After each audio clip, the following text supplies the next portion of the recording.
What's up, everybody? Let me know if you can hear me. You should be able to hear me.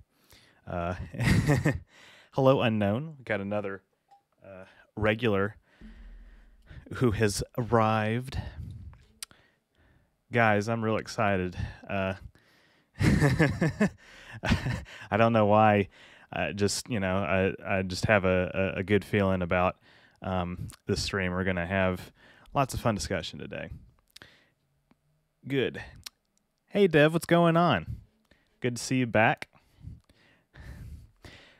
So, we'll let people kind of gather a little bit before we get into today's main discussion, and then obviously it will be opened up to a regular Q&A as all of these streams are.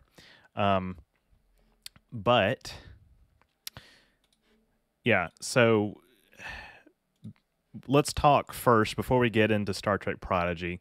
Let's talk just a little bit about what's coming on this channel this week, this month. Some of you may have seen just now a community tab post that I just made, which is that Q is the next video I'm going to explore. Or next alien species I'm going to explore that's coming this week. And I really would like to play a little bit of it for you guys later on in the stream. I'll try and remember to do that. But I'm just really excited to share that. That's really what I'm most excited about is that stream is coming to grace your screens this week. Oh, yeah, I forgot. Some people might not have seen Star Trek Prodigy. Oh well, we'll go ahead and we'll get into it real quick. I say real quick. That's really the big tent pole of this stream. So, how is this show? How is it? Well, it's okay. It's okay. To be perfectly honest, I was very apprehensive about it when I first saw that this show was being made. When I saw trailers for it and everything, I was a little bit apprehensive. And admittedly, one reason for that is the fact that we see the Star Trek universe is expanding in a lot of directions, and a lot of people would say that Discovery is a new direction that they've been taking the franchise in terms of tone and some of the places that they're taking it. Lower Decks obviously is an animated comedy, sort of Rick and Morty style, and some people don't really like that is a thing that exists, but. And then Star Trek Prodigy arguably is, stylistically one of the biggest departures. Here's what I'll say. So for much of this, somebody says, "What is this?" This is me talk about Star Trek Prodigy episodes 1 through 3. Basically, it felt like I was watching Star Wars Rebels for... somebody beat me to it. Somebody literally beat me to it in the chat. That was an independent thought that I had last night when I was watching this for the first time. I do have to say it is a departure, and with Star Wars Rebels, it wasn't on Nickelodeon. I guess it would have been on Cartoon Network, right? Or is that Disney? I can't keep up with it. But anyway, stylistically, it's a big departure. The fact that we've got a bunch of animated characters with cartoonish proportions. That part is not the biggest issue for me.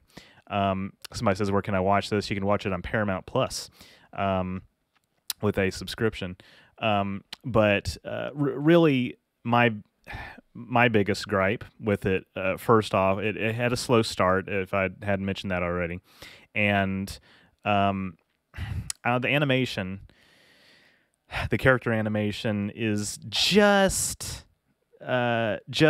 a little off to me. We got Phobia in the chat. Good day, sir. Yeah, the character animation in this, I mean, it's been a while since I've watched a children's program. I mean, effectively, this is kind of a children's cartoon. Let's be real. It is a children's cartoon. It's made for children 7 and up, and I the backgrounds looked expensive. Like, there's a lot of artistic effort put into crafting visually this world that this show takes place in, and I have to say that the character animation leaves some to be desired. I don't know. You guys can maybe let me know what your thoughts on that. That's just something I noticed. It was slightly distracting. When Gwen showed up, Gwen being the female character who's third from the right, second, 1, 2, 3, third from the right. How do you count that? 2 away from Janeway. When she showed up, I thought it got far more interesting. Just everything about her character to me is is going to be quite compelling. Seeing this team of basically kids, and not all of the characters in this show are kids, but seeing this team of renegades, basically escaped prisoners, kind of operating the ship. It's going to be interesting. One thing I will say also is that I can tell narratively that there's there's a conscious decision that's been made to kind of make the plot lines a little somewhat simplistic. And again, for children's programming, you could argue that that's perhaps fine. Phobia says she is definitely the most appealing design-wise on screen. Absolutely. Another.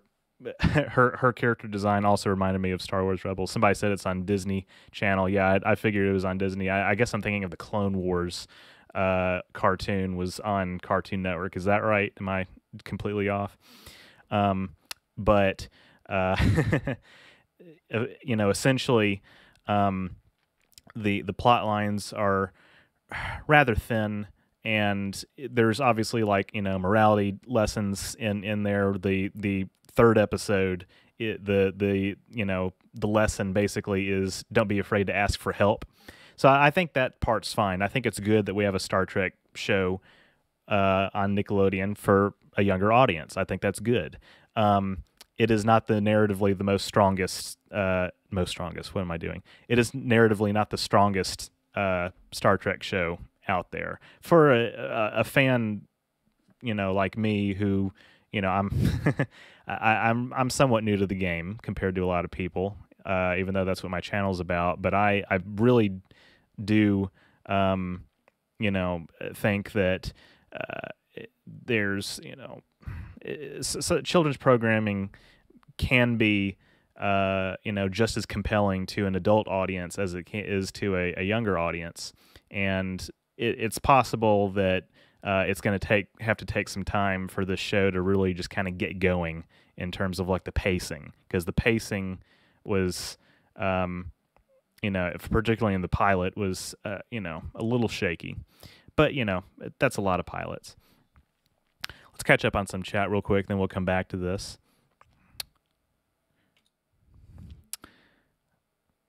I was happy they reused the Star Trek movie soundtrack.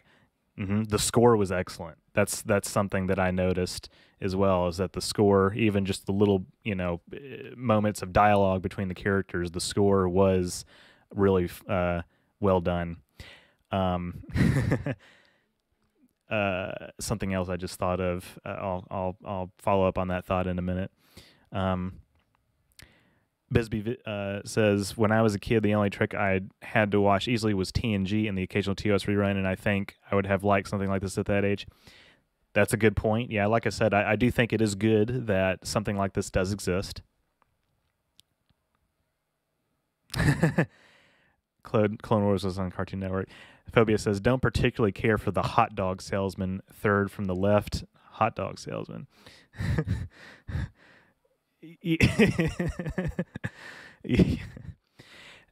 Yeah, we got, what have we got? We've got a I'm just kind of, hold on, I'm just rearranging my OBS scenes here. On the far left, we've got a Medusan, and this is not the first Medusan. It's a TOS species, TOS alien. This is the one of the first named characters, I think. Actually, I don't know if that's true. I'll have to look that up. Got a Medusan in a suit on the far left, and then next to him, Rocktalk, her species name. I don't know if it was actually stated. And then the little Murph character, the little blob thing, is sitting on top of her. Murph's cute. I'm going to just say it. Murph is cute, and I smiled when he came on screen. That's how they get you. Then next to her is a Tellarite engineer. I thought it was a Talaxian at first. It looks more like Neelix than a Tellarite. And then Gwen next to him, and then Dell next to Janeway. Dell's species is currently unknown. He's not really getting on my nerves too much as the main character. You don't want the main character to get on your nerves. And then Janeway, the Janeway hologram. I think that was an interesting narrative choice. I think that that is not really a bad idea to have something like that. Just sort of a segue is not the right word at all. A bridge between classic Trek that we're familiar with and this new crew, this new adventures that they're going on.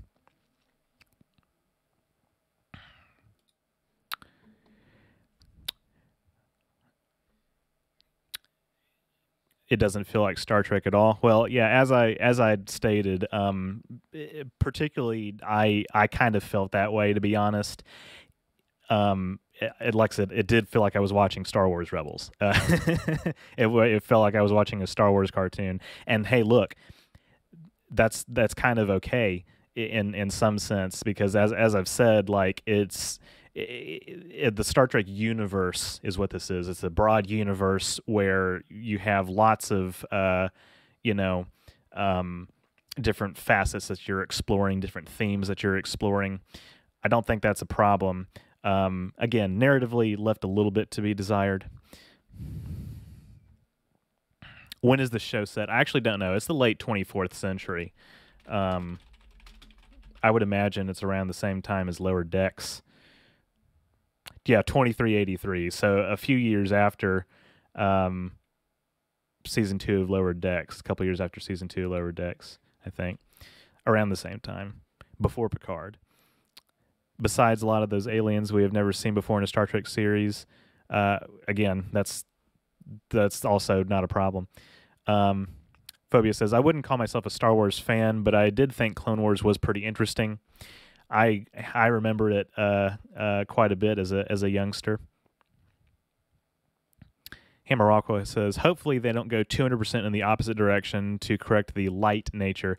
I think I get what you're saying. The new shows, particularly Discovery has taken, if you're talking about like tone, Discovery has gone in definitely a darker direction. I think people are being hyperbolic when they say that it and Picard are erasing like the utopia of the Federation that's been built up, because I mean, frankly, as we saw in DS9 a little bit, I mean, that utopia is partly an illusion anyway, and regardless of that, like it takes a lot to maintain it. Discovery has made some narrative choices that I don't agree with. I've spoken about this before. It's a little bit too war oriented. And look, I would have loved a Romulan War story arc.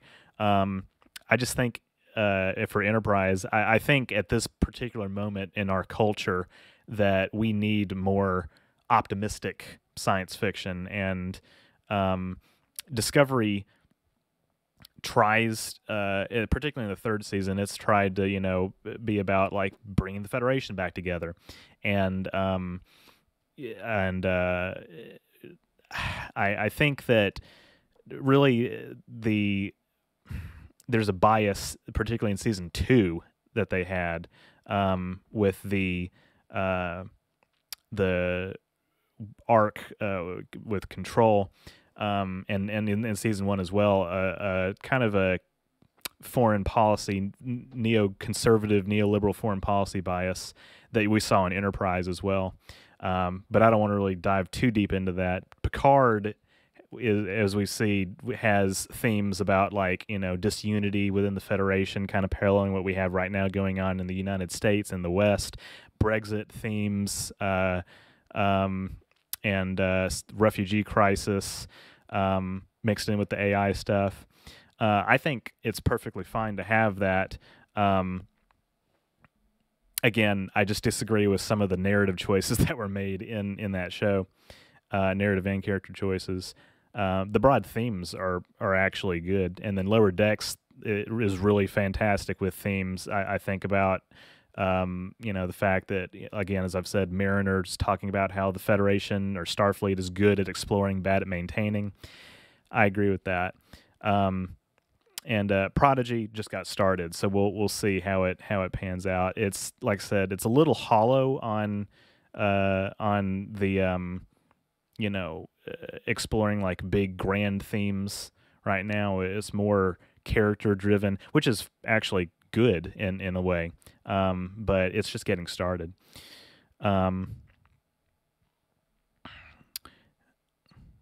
Yeah, Dev says, sometimes shows that are for kids grow beyond its premise and age range and tackle hard ideas and thoughts, which a lot of Cartoon Network did with Steven Universe and Adventure Time. Yeah, I hope Prodigy does do that.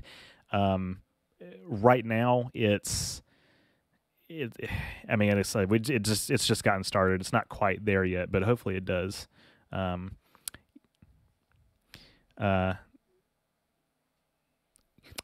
Bisbee says that's the alien, speaking about a Medusan, that's the alien that Spock had to wear the red visor to look at, the Medusan. Exactly, yeah, from TOS.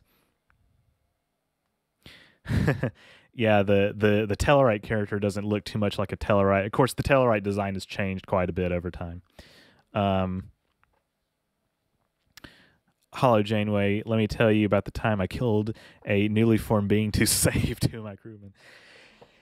So the Tuvix conversation, that's a whole can of worms. That's a video idea right there. I might want to come back to that point in a minute. Bets on the Tellarite being a liberated drone with the mechanical modular arm and all. I don't know. He could be an XB, but he hasn't heard of the Federation for some reason. They're in the Delta Quadrant, so I don't know how he got there. Maybe he is a liberated drone. Maybe that, I don't know. I have no idea. I just kind of just viewed him as, each Star Trek show kind of has a cyborg character these days. Detmer in Discovery, Rutherford in Lower Decks, and perhaps this guy in Prodigy. Let's see. Green Frog says, I would have honestly liked it if they said it was the year 2484.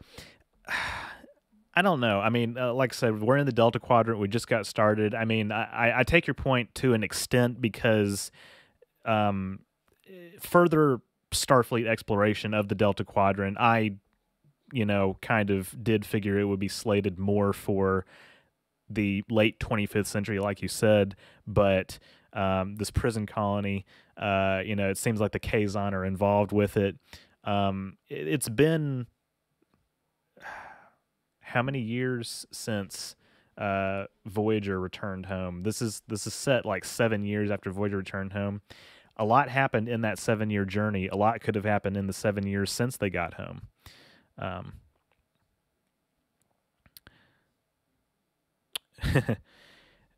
The Tellarite looks like what I imagine a Volus looks like with their helmet off from Mass Effect. Yeah, I was exactly thinking about the Volus, actually.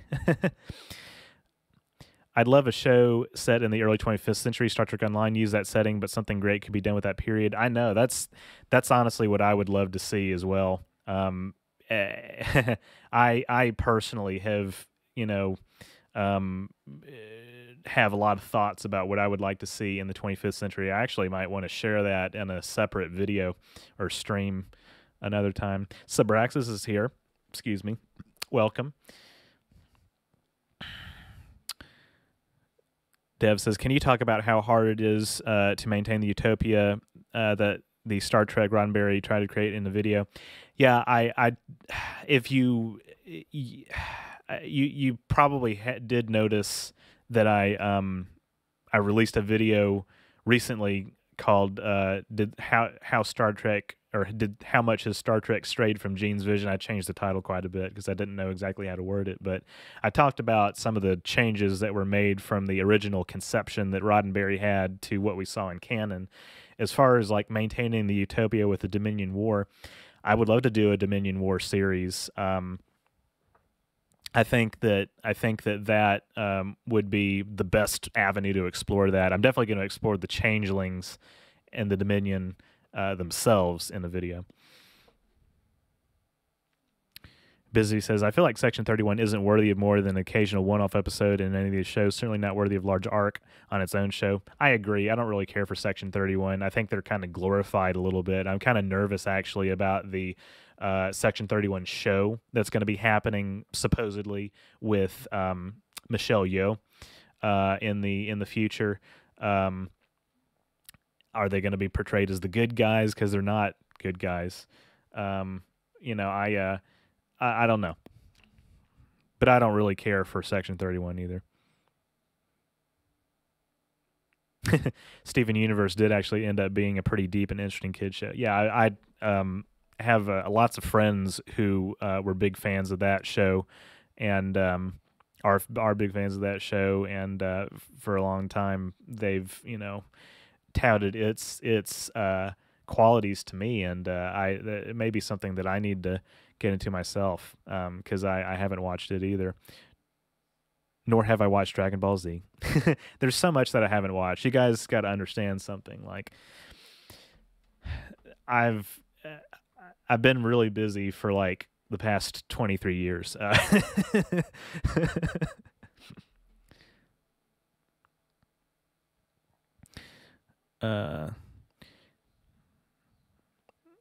Has nothing to do with the show, but I would love to see a Star Trek time travel series. That could be interesting. I actually might want to see a Gary Seven series, where they have to fend off, because he's a time travel agent effectively, even though he's not from the future. He works for, just like, I'm from Iowa. I only work in outer space. He's from the present, but he works for the future. I think a Gary Seven show would be really cool. It could be like Agent Carter in the Star Trek universe, where they have to fend off threats to the timeline. Perhaps commodifying that, and the same thing for a Daniels show or whatever. If you commodify that, where they have to do something every week. Of course, that's kind of what the Department of Temporal Investigations novels are about, which those Watching the Clock is actually the only one of that series that I've read, but by Christopher L. Bennett, but it's really good. It's diverged a little bit from the canon that's been established in the shows lately, but it's still good. Did they explain who the hologram Janeway, how the hologram Janeway came to be? Is what I think you're saying. Well, she is the command training program for the USS Protostar. Now, actually, I'm kind of curious. Let's look at something for a second. USS Protostar. How did it even get to the Delta Quadrant? That's probably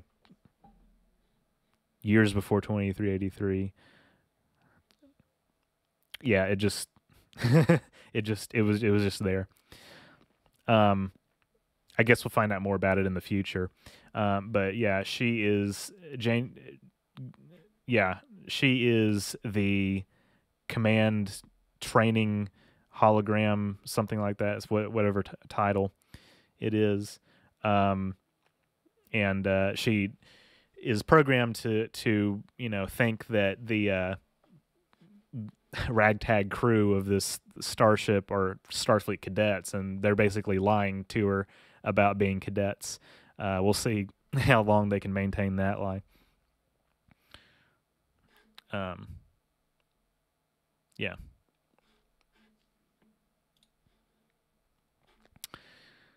Hold on, I have to go to a different browser screen to continue to catch up on chat. Pocket Heart says, I assume that these are descendants of people who got pulled into the Delta Quadrant via the caretaker, and a lot of them were probably taken as children. That is not a bad theory. That's not a bad theory at all. Somebody mentioned that one of the characters could be an ex-Borg as well. But yeah, the caretaker, we forget that the caretaker had been pulling ships and people into the Delta Quadrant for years. That's how the Equinox got there, So we forget about that sometimes. The Delta Quadrant and obviously the Borg transwarp conduits that connect from there to the Alpha and Beta quadrants. Like the galaxy in Star Trek, the galaxy is a lot smaller than it initially might seem. Roddenberry's Utopia doesn't factor in human nature. We are deeply flawed creatures. I kind of agree with that, actually, yeah.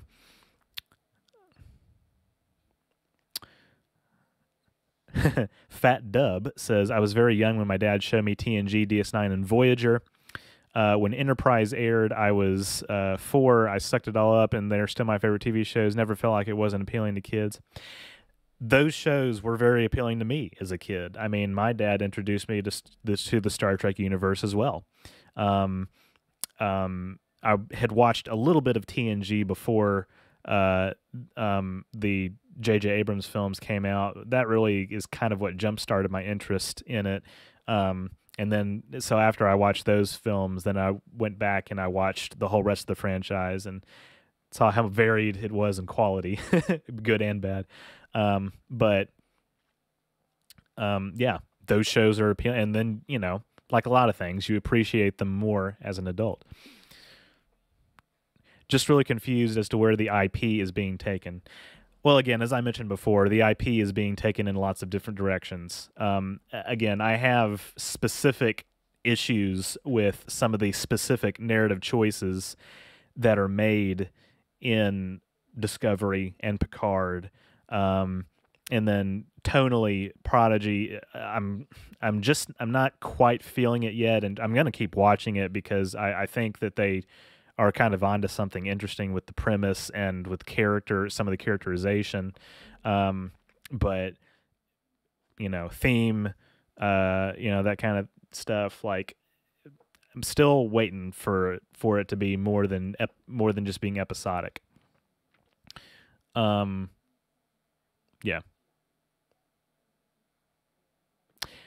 Green Frog says, don't you mean Stargate because you said Commander Carter? No, I'm talking about Agent Carter from Marvel's, the Marvel Universe. Gary's 7 show would be fun. Yeah, says Bisbee. Debbie says, I've started reading the Section 31 books because of Lieutenant Hawk, played by Neil McDonough from First Contact. Those books are also books I could see myself getting into, maybe get a little bit more of a taste of what it is that the Section 31 with some of the novel writers think about it. Seems like there's a lot of interest in a Gary 7 show. Maybe I did that video about Gary 7 a while back and didn't take off too much, unfortunately. I probably ought to do another one where I explore that some more. Aren't all Star Trek series time travel series? In a way. Let's see. Yes. Lesson number 1: use the caretaker to get home. Didn't he leave? I guess he right in that kind of the issue that he left. Janeway is a hologram. Yeah. The actual Janeway is back in the Alpha Quadrant doing Admiral stuff. As for how the Protostar got to the Delta Quadrant, people spotted a transwarp console on the bridge, so it's confirmed having a faster than warp drive. That's a cool detail. Green Frog says, I've watched every single Star Trek series and I've never seen a non-human captain. I would honestly love to see a non-human Starfleet captain. Man, right? Like, exactly. I would love to as well.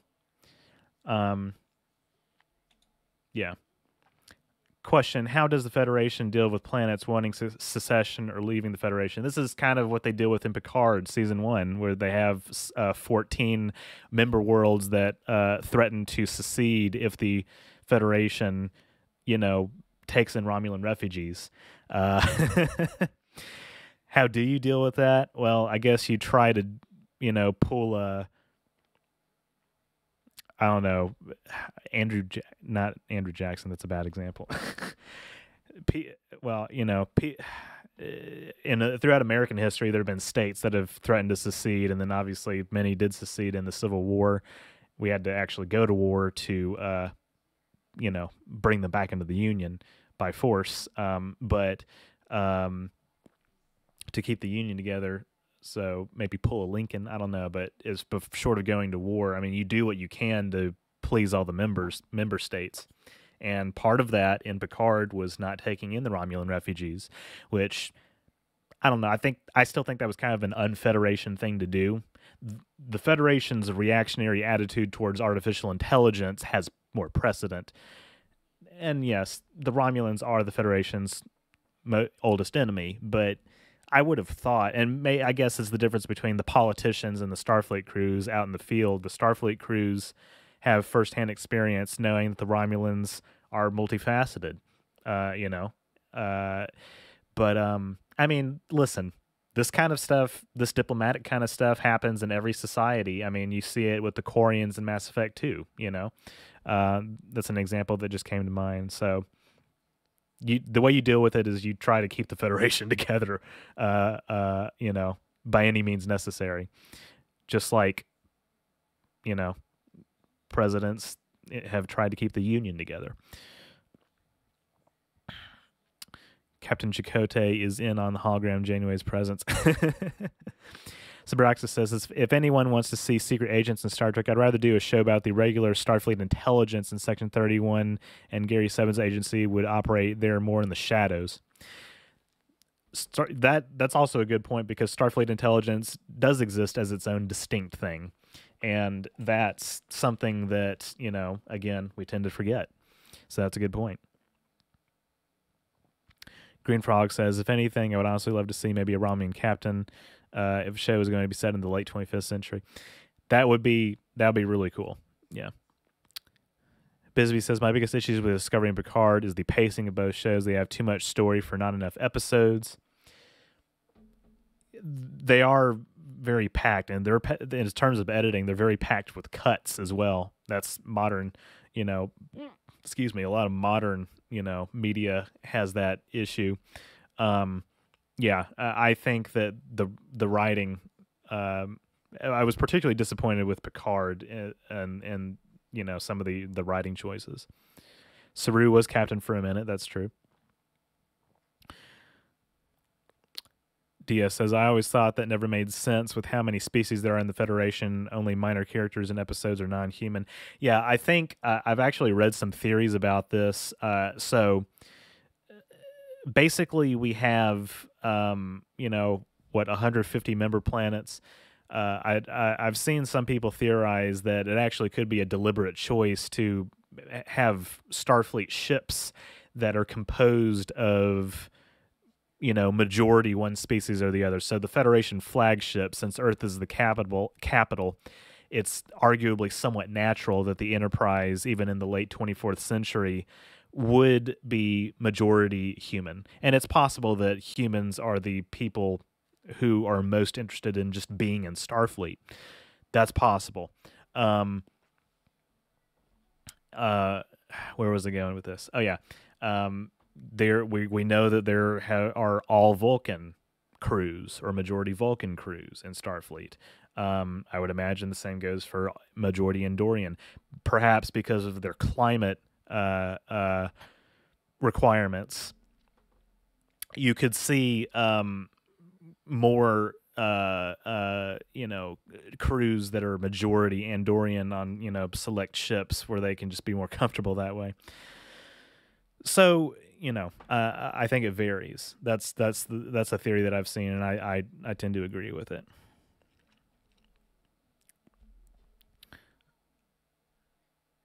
Let's see. think you would love Stargate. You need to see it. I know. I know. I know. I know. I know. I know. I know. I know. That's I've added it to the list. I honestly I should have watched it a long time ago. So I agree with that. I'd like to see a Trek show about the state and diplomacy of the Federation, but I think most would find it dull. Yeah, I suppose some people would kind of have similar complaints about they had like for the Star Wars prequels with the Trade Federation and everything. Even though some people, I've had conversations with Phobia about this, that arguably that stuff is actually some of the more interesting aspects of it of the prequels.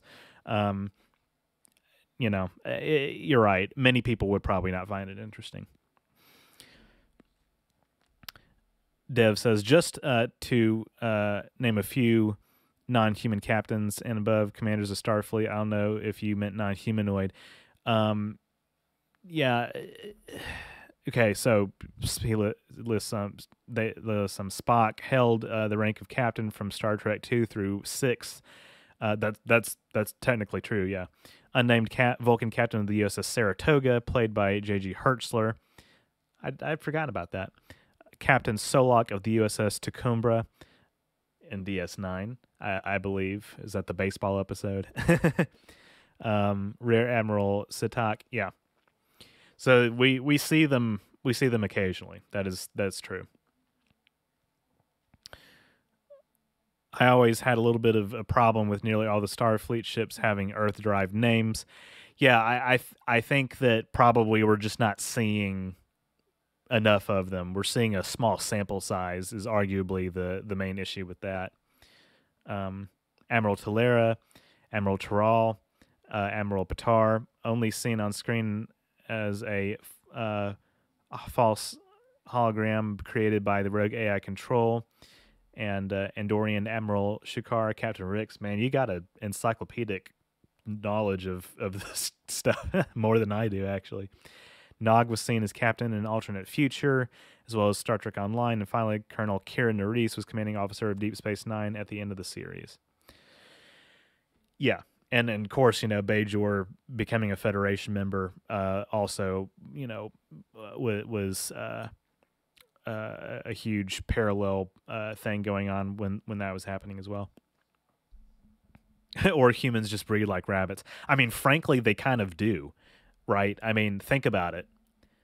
Not so much on Earth, the home world, because we and people have been talking about this for years. Like in the future, it is understood that a likely scenario to happen is that the population will reach about 9 billion and just kind of stabilize. Right? It'll birth rates will fall, particularly in Western countries, and even though people are living longer and we're curing diseases, really that's, it's going to balance out. And then eventually that's going to happen in more developing parts of the world. So I would imagine that in Star Trek on Earth, like there's probably about 9 billion humans, right? And the population is relatively stable because you don't need to have as many children for economic reasons, because they have a post-scarcity society, and also it's just the whole world is quote-unquote developed, so to speak, that we know of. United Earth consisting of, all of the countries on the planet, supposedly. However, imagine, if you will, I mean, there are thousands of Federation colonies. There are thousands of Federation colonies. Thousands. And think about all the settlements on those planets. Often it just starts on like one little corner of one little continent and spreads out. You got room to have 7 kids if you want, not that every family would, but like you got room to populate a planet. So humans breeding like rabbits, so to speak, I actually think that's probably a real thing that happens in the Star Trek universe, but mostly on the colony worlds. In TOS, the Intrepid was an all-Vulcan crew. Exactly, yeah. I think Lower Decks had an all Vulcan crew. That's true. That's right. So the finale we saw of it was like episodes 9 and 10 of season 2. That was a Vulcan science vessel. That was not a Starfleet vessel, but again, we know that there are all Vulcan crews in Starfleet, like the Intrepid. Vulcans mate every 7 years. Not our fault. We outnumber them. That's true. Other species have different reproductive practices, and I think it's also something that should be understood as well, is that humans are a species that is perhaps more prone to, I say prone to, just more interested in exploration of the galaxy. A lot of other species, maybe they've been around a little bit longer. They are more aware of, threats that are out there, which is why they're maybe happy to join the human dominated Federation for protection purposes, arguably.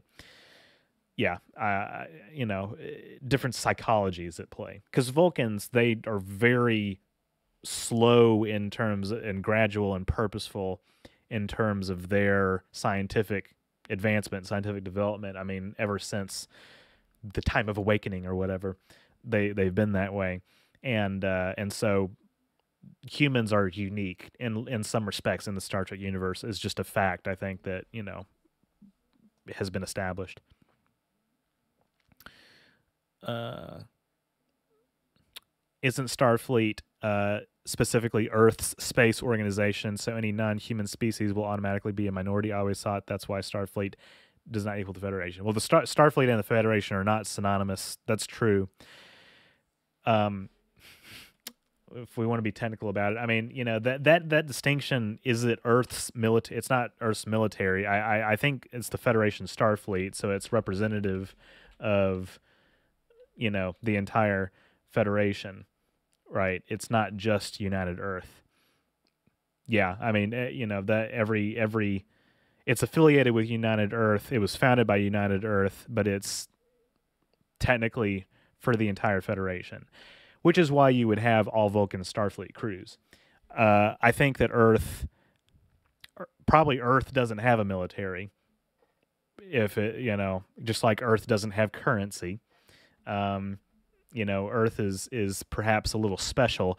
Earth's probably unique in that sense. I mean, the Andorian Imperial Guard presumably continues to exist. We know, and this isn't the military, but the Vulcan Science Academy or Science Authority continues to exist, and they employ ships. The Tellarites, whatever they have. So I think that's the nature of the distinction. Hello, Man in the Moon. Yeah, Rix. I've forgotten about Rix. Let's look him up real quick. Captain Rix. Yeah, a Bolian. Okay, right. Bolians are actually a species I'd like to see more of in the future. Here, I'll show that here real quick, actually. Yeah.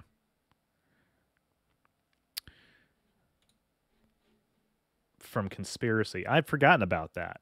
Actually.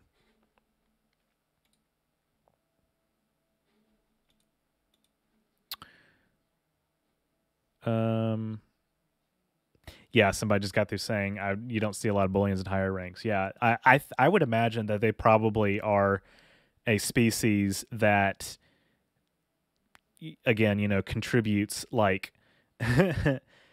a lot to the Federation, like economically, perhaps militarily. I don't know what their military is like. Here,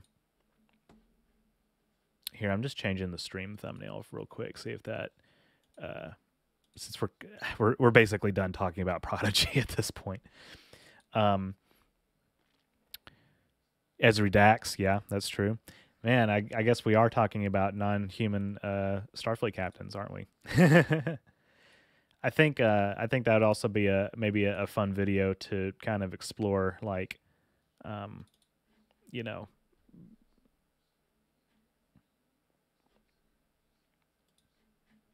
non-human Starfleet crews.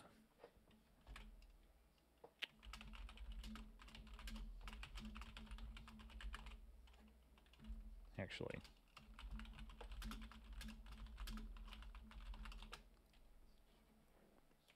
Okay. Okay. Besides, it'll be easier to remember Earth names and alien names. Yeah, I think that we should, you know, just we should see more different, names of, Starfleet ships from different members of the Federation, different member worlds. Do you think alien species find humans exotic? I do. I do. That's kind of what I was getting at. I think that I think humans are rather unique, particularly because of our the rate of advancement, like scientifically. Like we went from, you know, basically having a pre-industrial civilization to exploring the stars in less than half a millennium. Like that, I would think that's probably impressive to a lot of other species.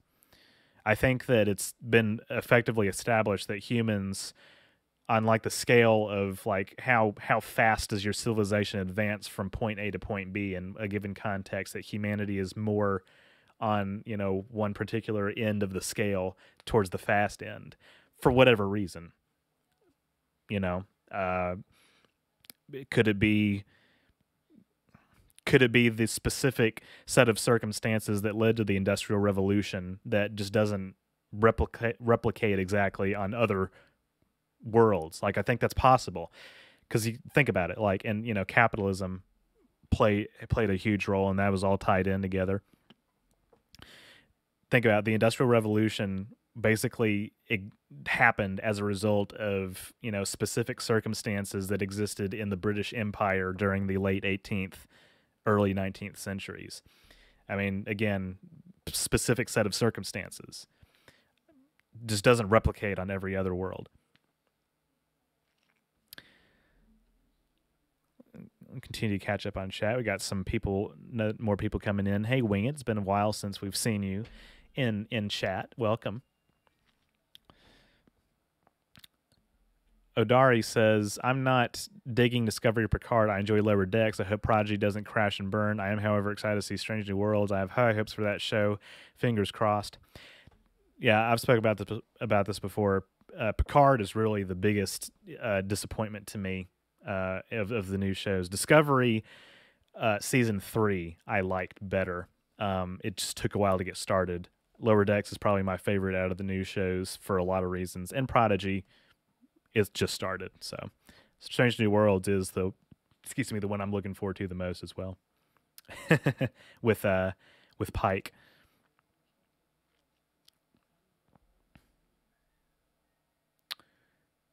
Somebody says you can watch the first 2 episodes on YouTube officially.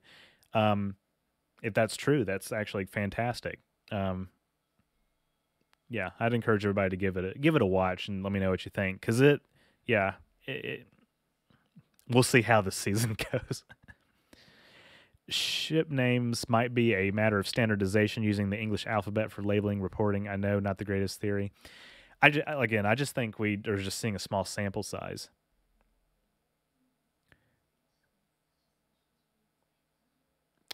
Yeah. Some people are saying that they really are hopping on this theory about humans just procreating more rapidly. Again, I tend to agree with that. I mean, if we are a species that has maybe more colony worlds than any other species in our part of the galaxy, then I think that that's absolutely the case, most likely. Makeup artists are expensive. You'll not see every other crew member in heavy alien makeup. That's true. And even today, prosthetics, as advanced as they've gotten, I mean, that stuff costs money. Each episode of Discovery cost $9 million to make. That's why it's not on network television. Arguably, I don't know. That's why. It's implied in Enterprise that the Royal Navy still exists. That's also true. I think that's in the 22nd century. I think that stuff might be around. Hell, maybe the Space Force is still around in the future. I don't know. The thought that the humans of Starfleet and Earth don't use money or currency keeps me up at night for some reason.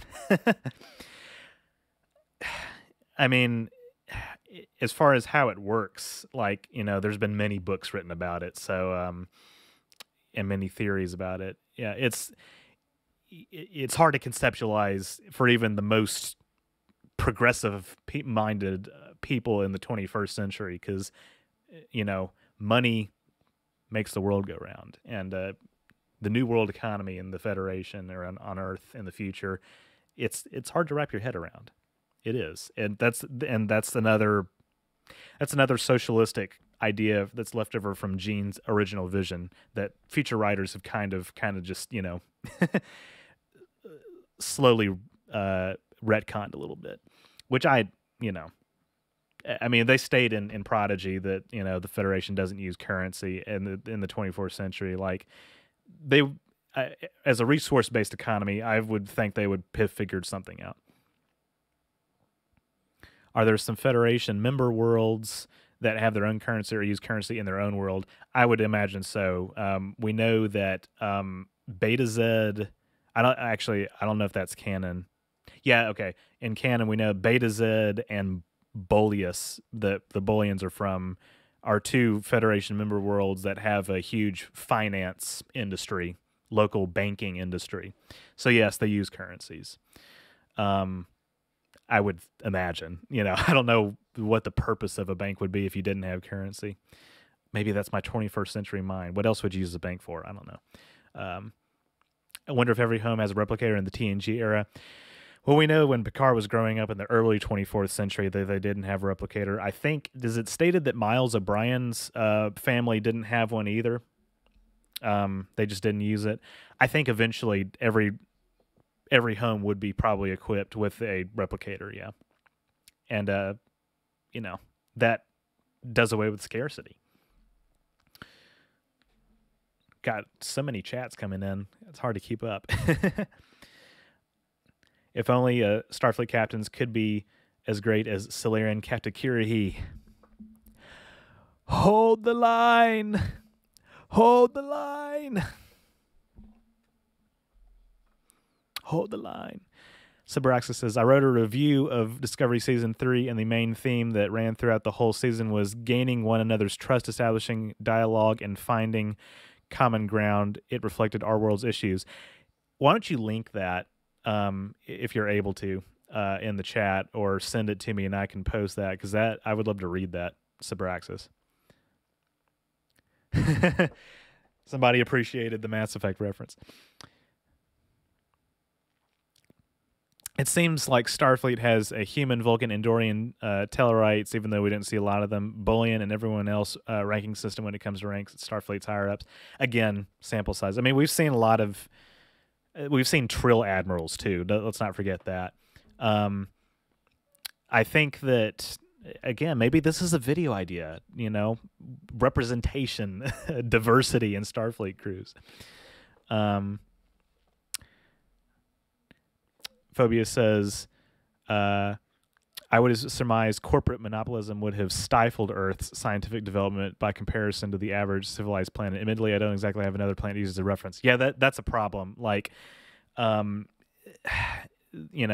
only have the sample size of us, to think about. It's a discussion that has been ongoing for hundreds of years. What is the best economic system, the most productive economic system? I think in the 21st century, call me crazy, but I think it's about time, dare I say it, for us to start thinking about transitioning away from capitalism. I know, crazy, right? Crazy idea. But I think we need to think about that. I would love to replicate the Star Trek economy on Earth to the extent that we can. I think there's some aspects of human nature that would make it hard. I mean, Gene's conceptions about conflict, being erased from human interactions, like that stuff. I mean, I don't even think that is appealing, you know. Like I just, you know, that's not even something that shouldn't even be a goal. Like, you know, there's nothing inherently wrong with conflict, I think, because some conflict can lead to good things coming out of it. But yeah, I mean, arguably, you know, slavery held us back in the United States. Even though it did, like, you know, this country was built on the backs of slaves. You know, it would have been better, arguably.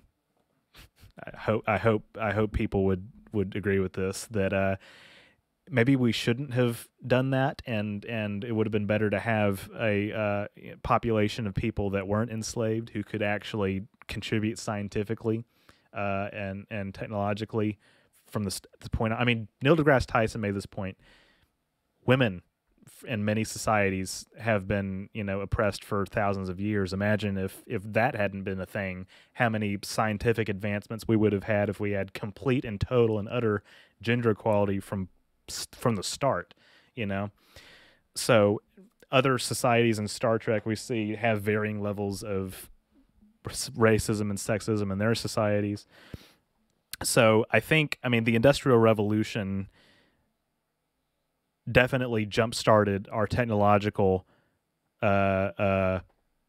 progression from, you know, being, I mean, we were living in like a mercantile society beforehand, and now we live in a digital information age. Something had to bridge that. I mean, if it weren't for that, we would still arguably be living in, you know, we would be less advanced. I do think that human conflict, like war, I used to think that war helped speed up technology. I actually am of the opposite opinion. I think war actually holds back technology. I think we would be more advanced if we had not, you know, killed tens of millions of people in the 20th century through the world wars. Not saying that, you know, I mean, World War II is an example of a war that I think was necessary to fight, but World War I, definitely not. So I don't know. It's an ongoing debate in economic circles.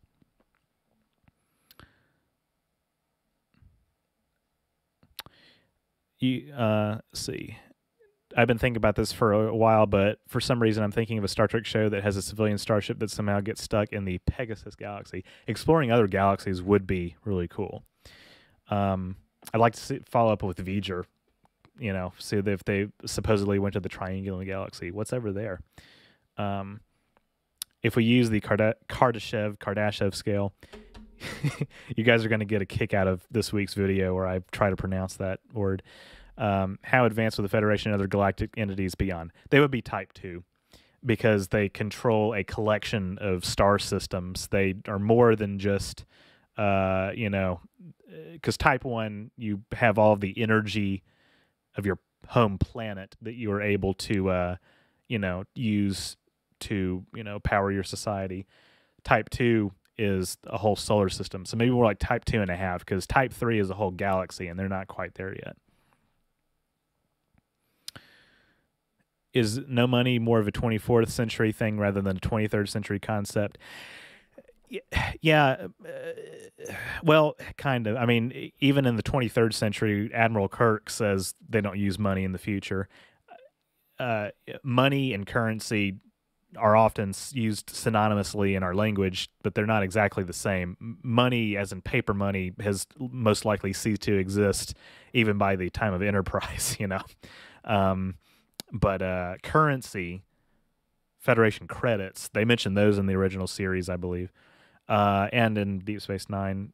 I don't know. The whole thing is kind of wishy-washy, but 24th century with replicators and everything, they're definitely more of a post-scarcity society than the 23rd century. The 23rd century, they haven't quite gotten to the utopia that was envisioned by Roddenberry. It's a transitional period, just like the 22nd century was. I would much rather the standard of living in the 23rd century is still, you know, much higher, undoubtedly, than it is today. Like no question about it whatsoever.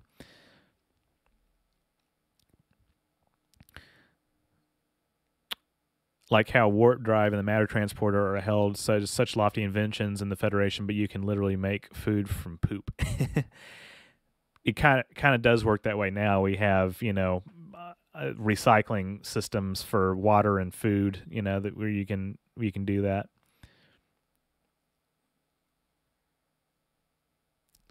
Hold on, and I missed something. If I'm going to put my life on the line for Starfleet, I want to get paid. Well, right. I mean, they make references in the original series about about the crew getting paid, but it's arguably it's kind of a metaphorical sense. Like, and then in the 24th century, we know that they don't get paid. Lily Sloan, asked that question. You don't get paid to Picard, and we have no money in the future. The accumulation of wealth they have moved past. So I think that arguably the point is that you wouldn't need to worry about getting paid, because getting paid wouldn't really do you any good. I mean, because the need for money to buy things doesn't exist anymore. Still kind of hard to wrap your head around, but I am kind of curious really how Federation credits work for like luxury items and that kind of thing. Do you get a UBI or something? I don't know. In the 25th century timeline of Star Trek Online, a currency system called energy credits has achieved near universal acceptance even among Klingon Empire and Romulan Star Empire. That's interesting. I like that season 3 shows a broken Federation and a dirty galaxy for once. I just hope they don't rush it, fix and make a perfect Federation in season 4. Yeah, I'm curious to see how they handle that. Phobia says, I do think it is a good video idea. Why are there so many humans in Star Trek? Yeah. As it's shown in Star Trek 2009, there are cars in the future. Do you think that cars would be used at all that often since transporters exist? 23rd century, I do wonder how ubiquitous transporters, I guess, well, no, we do see that they're ubiquitous in the 23rd century. Got to remember that car was a antique model. That's not something that people would be driving every day, but there's motorcycles, and it just depends on maybe you have to drive to a transport site or something like that. I don't know. And then there's hovercraft and whatnot. Future transportation would be more efficient than whatever we have today, I think, is the bottom line. You have to have a side hustle to work in Starfleet. I guess that's why Jadzia was always playing Tonga all the time, had to make money as a card shark. I think particularly on DS9 being a frontier station, that it's possible that the crew did feel the need to try to earn cash or credits to buy things from Quarks and whatnot. I would also like to say, for the record, that transitioning away from capitalism does not equal communism. There are many alternatives, and economic systems are not a black and white issue. That is very true. Resource-based economy is I think the key phrase that we need to be thinking about. I like the fringe universe where Jackson wasn't president. Yeah, that was cool. I like that detail. I've had quite a few videos that I've made about that. War mostly only advances war-based technology. Yeah, that's true. And that's another important point to make. Like,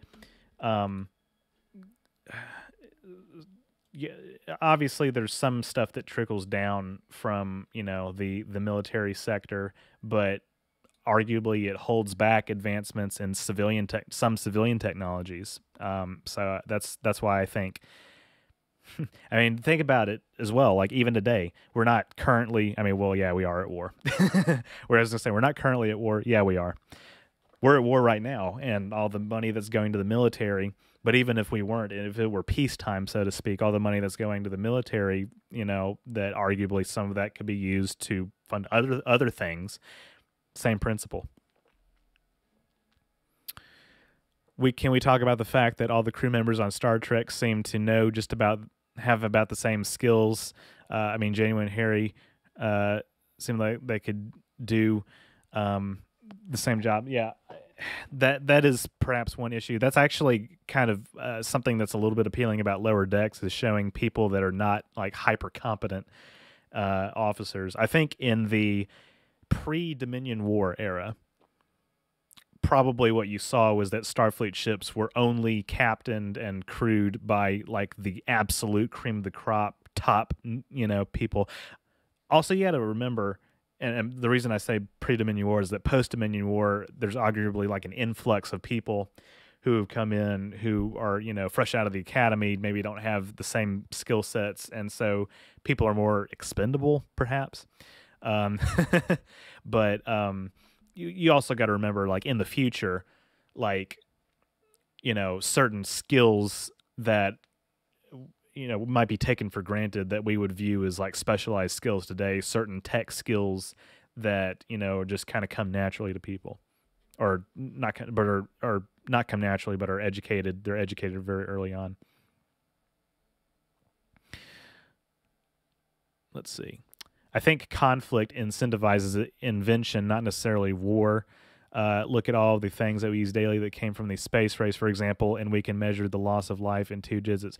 Yeah, so the Cold War, the space race, that absolutely did advance technology. Everything that NASA did with the Apollo mission, advanced computer technology. I've seen some people estimate that if it weren't for Apollo and everything in the 60s, us going to the moon, that computer technology would be like a full decade behind where it is today. So we would still be using like Windows 7 or Windows Vista right now. I don't think anybody would like that. So that is a good example. Keep in mind, of course, that that was in spite of the, well, I don't know. I was going to say that was in spite of the fact that it was competition with the Soviets. That's not true. I mean, it was because that's why the space race existed, is because it was competition with the Soviets. So that in that sense, you are correct. But yeah, something like World War I in particular, it advanced military tech, but it held back civilian technologies for years. The only thing you will find in the Triangular Galaxy is, where did Zephram Cochrane go? Yeah, and I believe they visited it in an episode of The Next Generation, The Traveler. They only a brief stop as well. Antimatter manipulation has totally helped the Star Trek universe get way beyond where it would be just using advanced nuclear fusion, which we don't even have yet. That's absolutely correct. Rafi living in a hovel in Star Trek Picard does not make any sense. I've been trying to figure out how that fits into a post-scarcity scheme. Okay, I want to address this real quick if you're still watching. I really want to address this real quick. I've seen this talked about time and time again. So the conception that I have is that it's not that she was living in poverty or anything, because poverty does not exist in that future. She was living in a basically a trailer in the desert because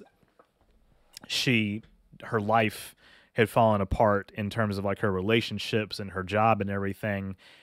It's not that she was going to go into poverty, because again, poverty doesn't exist. There's some way to be made sure that everybody is fed and everything. She just was living in seclusion. And that is the reading that I think is the correct takeaway from that. Yeah, somebody addressed this. She has severe PTSD issues and wanted to live alone and not be bothered. Exactly. Honestly, I put my mind to rest over a UFP economy, as it would be as difficult for us to understand as it would be for someone from the 17th century understanding credit cards and PayPal.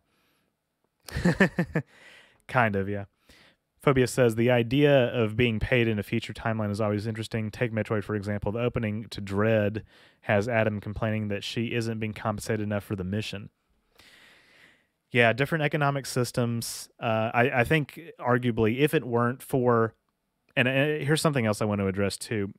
I don't think I don't think currency is inherently evil or anything like that. I think that was definitely a carryover from the envisioned moneyless society that Gene had, that was inspired by, Marxian kind of, writings and whatnot. So yeah, I think that really, I mean, we can solve poverty today without abolishing currency. I think is a takeaway, a huge takeaway that we need to not forget about. I'm not sure you'd always use a transporter just to get around the city you're in, but go elsewhere. I think you'd use them, so local mass transit might still be a thing. I agree. I agree about saying the Broken Federation not rush to be fixed quick. There's a lot they can do here. Hope they make it right. I've looked some things and not others, like some things about Discovery and not others. Yeah, I think season 3 was definitely a step up. There's supposed to be an ATM on the promenade. Yeah, I guess there would be. That makes sense. Phobia says, look at me. I almost forgot to like the stream.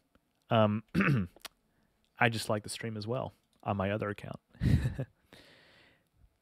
I also hope that Discovery Season 4, they will have to painstakingly reestablish UFP's Utopia. Yeah. I think I get a sense that Season 4 is going to be about everything that entails, like all the work that has to be put in to make that coalesce. But again, I agree. I hope they don't rush it.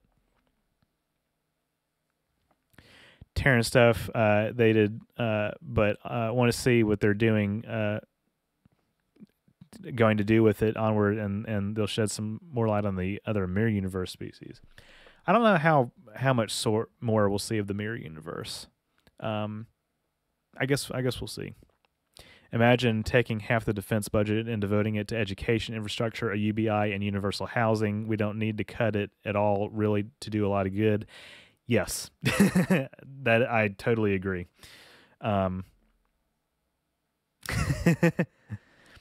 Also, the point about Lower Decks, haven't finished it, liked it, but some things are like whatever. Yeah, the writing for me on Lower Decks is kind of hit or miss, to be honest. Windows Vista, I don't think anybody would like that. Exactly. Switches to Linux out of sheer necessity. I was born using Windows 3.1 and I'll die using Windows 3.1. Agreed. Conflict incentivizes invention and growth as much as in Voyager, where by the end, all of the conflicts they came across in the Delta, they had pimped out the ship after all the fighting. That's true. Who needs a mouse when you have arrow keys anyway? Kids these days and their privilege. Dot matrix. This computer is run on DOS, MS DOS. But Vista sucked though. I mean, listen, if you want to talk about an operating system where you could have just stopped and said, like, we don't need to go above and beyond here, arguably 7 kind of was that for me. Like, I was okay with 7. I liked it. It ran pretty well for me. There's some features of 10 that I think are, more convenient, but, I guess everybody has their different. Also, let's not forget that hardware is an important consideration too. Like, software, the OS is just one part of a system. You could run, you could run pretty advanced graphics on, older systems. Do you ever use Linux just out of curiosity? I have used Linux. And, to be perfectly honest, it's not something I could see myself using constantly. Like, it's not. Now, I understand that they're doing new things with it to make it more user-friendly. And, you could say I'm a kind of a normie in that sense, that I need, something like Windows for convenience. But Linux is just not fun to use to me. But I can appreciate what people find appealing about it, which is, which is one thing. It's not a Microsoft product, and I think we can all agree that, But listen, I've also, I guess we'll talk about this now. So when I was in school, And when I say when I was in school, this is I'm mostly talking about college because in when I was in like middle school and high school, we used Windows systems, but when I was in college, I have a film degree, so the film program, everything was Mac. It was all Mac, uh, and that makes sense to an extent because Mac is sort of the industry standard for creative technologies, right? God, I hate everything about Apple. I hate Macs. I hate Macintosh OS. I hate. I hate it. I hate it. Windows is just better. And see, this is a conversation that some friends and I had with our professors who were some of them were older, have been using these computers for a long time. That PCs these days, performance-wise, are matching and exceeding Macs in terms of what you can do with them creatively, and I think that's underappreciated. Anything that has nothing to do with Mac is I'm more on board with it. Somebody says went from XP to 8 to skip Vista and 7. I didn't really care for 8 that much. I went from XP to no, I didn't use. I had a laptop that had Vista, so I guess in terms of what I used, I basically did all of the upgrades: XP to Vista, to 8, no 7. Duh, 7 was my favorite probably out of all of the OSs. Then 8, I didn't care for at all. It was, for one thing, it was buggy, and I just didn't like the layout and the design. It was just ugh. 10 is my second favorite. 11 I just upgraded to on my laptop. I'm still kind of adjusting to it, but really I've seen nothing but improvements with 11, so maybe it'll impress me. Bisbee says, I majored in film in college, but we were still using analog editing because I'm old. listen. And phobia, and I have the same experience. Like, when, not to get too personal, but like, we started out also with, Bolex film, and everything, with linear editing. And it was charming. It was fun, but God, were we glad when we got to use digital cameras. It's just maybe, I don't know, maybe it's a generational preference. I do think stuff that is shot on film for a long time looked better than anything that was shot on digital, but I think in 2021, stuff shot on digital looks just as fine. I hate Apple as well. It's shitty and laggy. Thank you. This is not a safe space for Apple fans. You can take that attitude and go somewhere else with it. One of my best friends is a big Apple guy, but we banter about that quite a bit. Linux has come a long way to being user friendly. Yeah, I didn't want to be too harsh on it because my experience with it is years ago. So I ought to give it another shot. Actually, I think to be completely fair. A place where I used to work at uses Linux. I'd rather shoot myself in the foot than use it again. Yeah, I didn't enjoy it. Maybe a new version will be better, but I just I don't know. It's really, it's for specialty kind of stuff, I think, is really the best application. Phobia says, Apple is officially the richest corporation in the world as of this year, by the way. They passed both Amazon and Facebook, $2.5 trillion. Don't ask me why. I don't have an iPhone ever again. Yeah, Apple's business practices are extremely shady, and they dodge taxes. They have so much wealth that they have hoarded and put in the Caymans and stuff like that. Yeah. Odari says, I'm using Windows 11, no complaints. Yeah, I've seen, like I said, nothing but improvements. Knock on wood. Seen a couple people mention VHS tapes.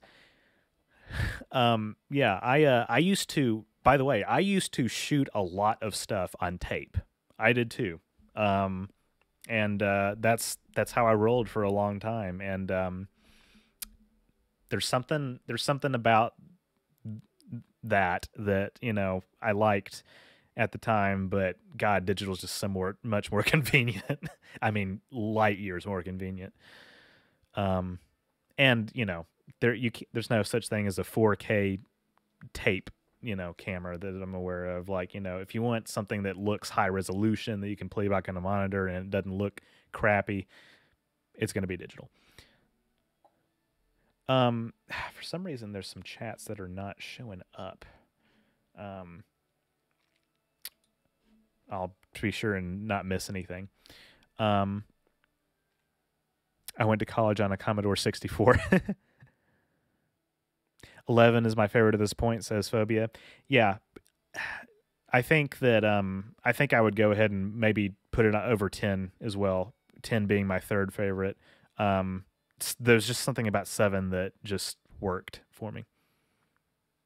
Yeah, Phobia is mentioning again also some 16 millimeters that we have under our belt. That's right. First 2 years of film school or film class. First year, actually. Yeah.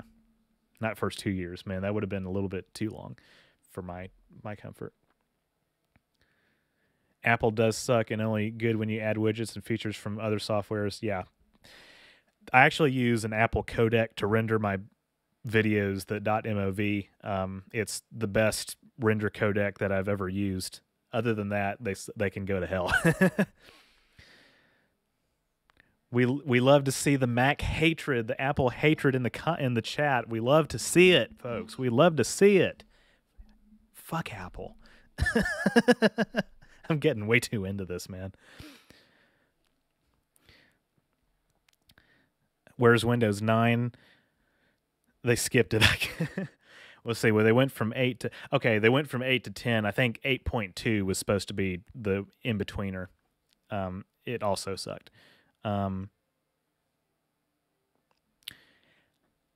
Fuck Macintosh. Fuck Apple. I'm encouraging everybody, and I love to see it. All right, let's move on from that. Captain, we cannot go to warp. LCARS is receiving a live update and the ship must be restarted. Yeah. It reminds me of Metroid Fusion, where you receive upgrades to your suit during the mission, and there's lag and everything. It makes it pretty realistic. The Kelvin timeline... In the Kelvin timeline, you like Apple better. Everything looks like an iPhone store, an Apple store in the Kelvin timeline, yeah. Although, actually, I should be a little bit more fair. Not all of it does. Like, there's more environments in the Kelvin movies that actually look, gritty and realistic and lived in. Not the Budweiser plant, but, the USS Kelvin. I think engineering in the second and third Kelvin films, not the Budweiser plant. That was a weird choice. But it looks, unlike the Enterprise D in the 24th century and even the Enterprise in the 23rd century, like, it's too sterile. It's too clean. Put a little grime on the walls. Make it look like people are actually living there. Tyler and I do have I read that. One of mine I'm particularly proud of because I just got lucky and the exposure was correct. Bro, listen. The number of times that we had film that came back too light or too dark is too many to count. There's a reason that we have digital technology. Just to quote Patrick from SpongeBob, we have technology. Viacom CBS property. Try Zorin OS if you're going back into it. I'll keep that in mind. Do you like Blu-ray? Yes and no. I can appreciate a good Blu-ray disc that has a good high-definition piece of entertainment on it, but the copy protection, man. Like, listen, it's no secret. I mean, I can I shouldn't feel the need to not openly discuss this. Like, you guys watch my videos. How do you think I get the footage? I have to screen record it. I can't use a Blu-ray for anything, particularly the films, because I can't. It won't let me. Even bypasses. Well, I can't. Okay, I can't say too much. We're kind of getting on the fringes of what is acceptable to speak about publicly. Let me just put it that way. Um, there's no way to bypass it. Let me put it that way. So I have to use streaming services to watch it and enjoy it and not get illegal MP4s of it. All right, moving on. I would shoot all my stuff on VHS and use 3 VCRs to edit. Man, again, there's just something appealing about that to me because I used to do. I didn't use a VCR, but like back in the day, I used to use tapes too. And I was born in 1998, so I was using analog technology back then. Actually, well, technically, it was a digital camera that used tapes. Digital videotapes is what it was. It was kind of a hybrid middle tweener mid 2000s technology. I and people from our department had to use Linux-based operating systems for about 4 months at the beginning of the pandemic before we got a lot of new business laptops with Microsoft Windows 10. It was an effing nightmare, I bet. Somebody's going to take a piss on Apple, be my guest. Google isn't exactly innocent either with their data collection on Android, but the Android open source project is incredible and telemetry free. I've been using Lineage OS for years and can't go back. We love open source software here at OrangeRiver. We love open source software. Somebody says they use scissors and Scotch tape. Hey, listen. Literally, we used scissors and Scotch tape too for our 16mm projects. We've got something in common, guys. Man. We just the stark difference between nonlinear and linear editing is just astounding. Alas, the only Apple I ever owned was an Apple IIe, you know, the one with the green screen. Hold on, I haven't laid eyes on an Apple IIe in years. Look at that. Oh, look how cute it is. Hold on a sec. I have to show this. Look at this, guys. Look at this. Oh, that's not the monitor. Look at this. It's I've got a soft spot for 80s tech. I do. Phobia also has a film. I don't, he can, share a link to it if he wants. On another channel, called 1986 that makes use of some of this kind of not analog technology. This classic digital technology.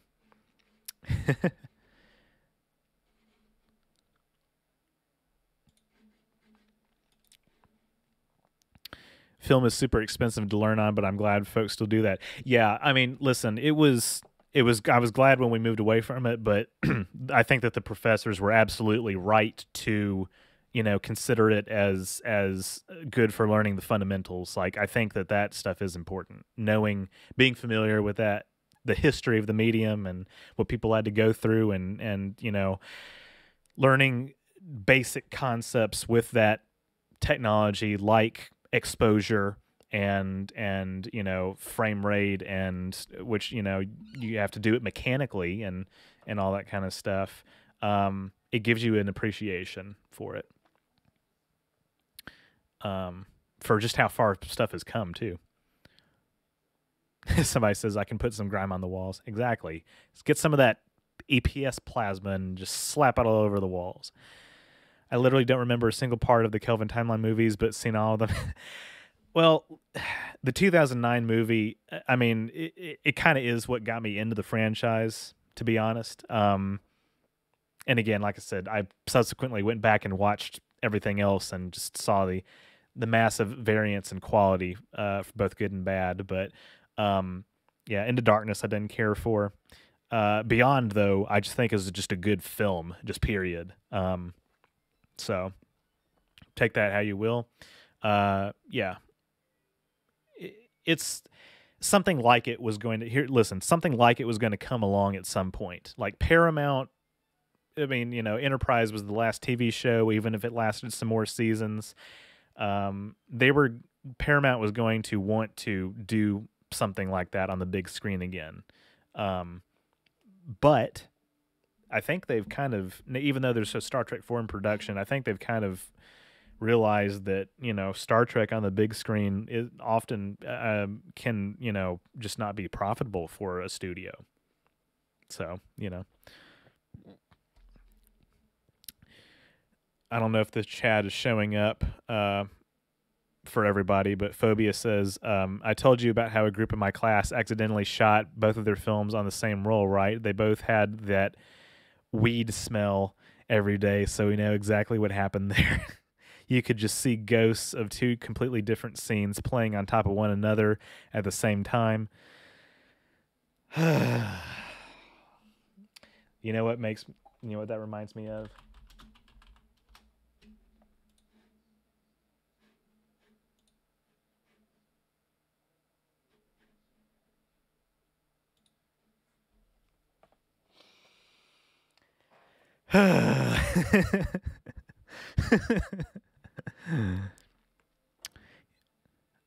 While the editing technique is different, the theory is the same. That's absolutely true.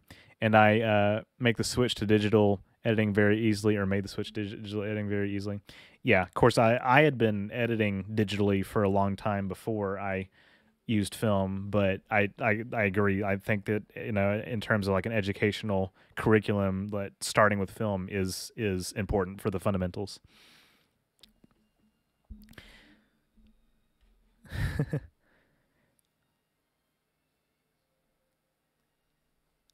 Oh, yeah, and it weighed a metric ton, the Apple IIe. I can imagine. So, man, those things were expensive back then, even accounting for inflation. Like, seriously, that was a luxury item. It's a luxury item. Linux isn't all bad if you just have common sense. And besides, when are you going to get a virus? Hey, that's another good point. Although I will say, arguably, even Microsoft Windows has gotten better these days about blocking viruses and whatnot. Getting a virus is no longer, it's not as big of a concern as it was like a decade ago, I think, for a lot of people. They just spy on you in other ways. And all the bloatware on Windows too. My God, I had to uninstall when I ported stuff onto a new hard drive a few months ago. Like, so many bloatware programs. My God, just stuff that comes with the package. I don't care if it's free. I don't need this. I don't need a third party. Media player app. I mean, I use VLC, but a third party music player app when I can just use Windows Media Player. Like, fuck out of here, man. 2009 wasn't terrible, and Beyond was pretty decent. Yeah, that's my assessment of it as well. The biggest problem with Linux for me, outside of lack of support for some applications, is the fact that you need to use older tech. I learned the hard way that Linux does not support OLED screens. Wow, that's also a good point, and I can kind of see that reasoning, that rationale. That's mainly for specialized circumstances, specialty tasks. The only Apple product I lusted after was the early 2000s Apple Mac and the iMac, and it was only because of the teal plastic that you could see through. Yeah, let me pull that up too. That's I think if this is what you're talking about, Dev, let me see.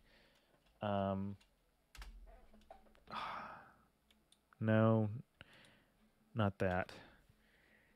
Hold on. Did you say iMac? Yeah. Here we go.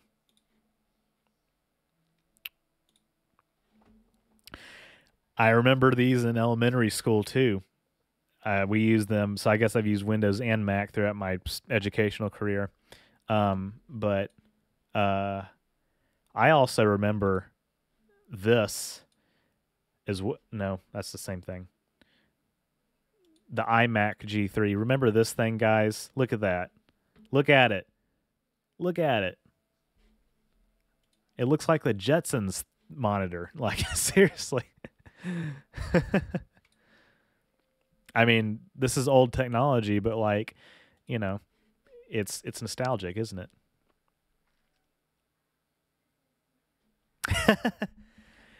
Phoebe says, "Oh yeah, no matter what you're doing, you should do a fresh install of your OS as step one. Fuck you, Acronis. Yeah, just all kinds of unnecessary stuff." I had, well, I had a Mac. Well, listen. I can appreciate like the iPod, for example. Like of course, then eventually the smartphone came along, and within 6 years, and that was no longer necessary to have a distinct iPod. But like, um, I had a Macintosh, or a it wasn't a PowerBook. It was just a Mac laptop. It was from like 2008 or something, and it sucked. I couldn't run any Windows programs on it. It was too old to update. BS, man. BS.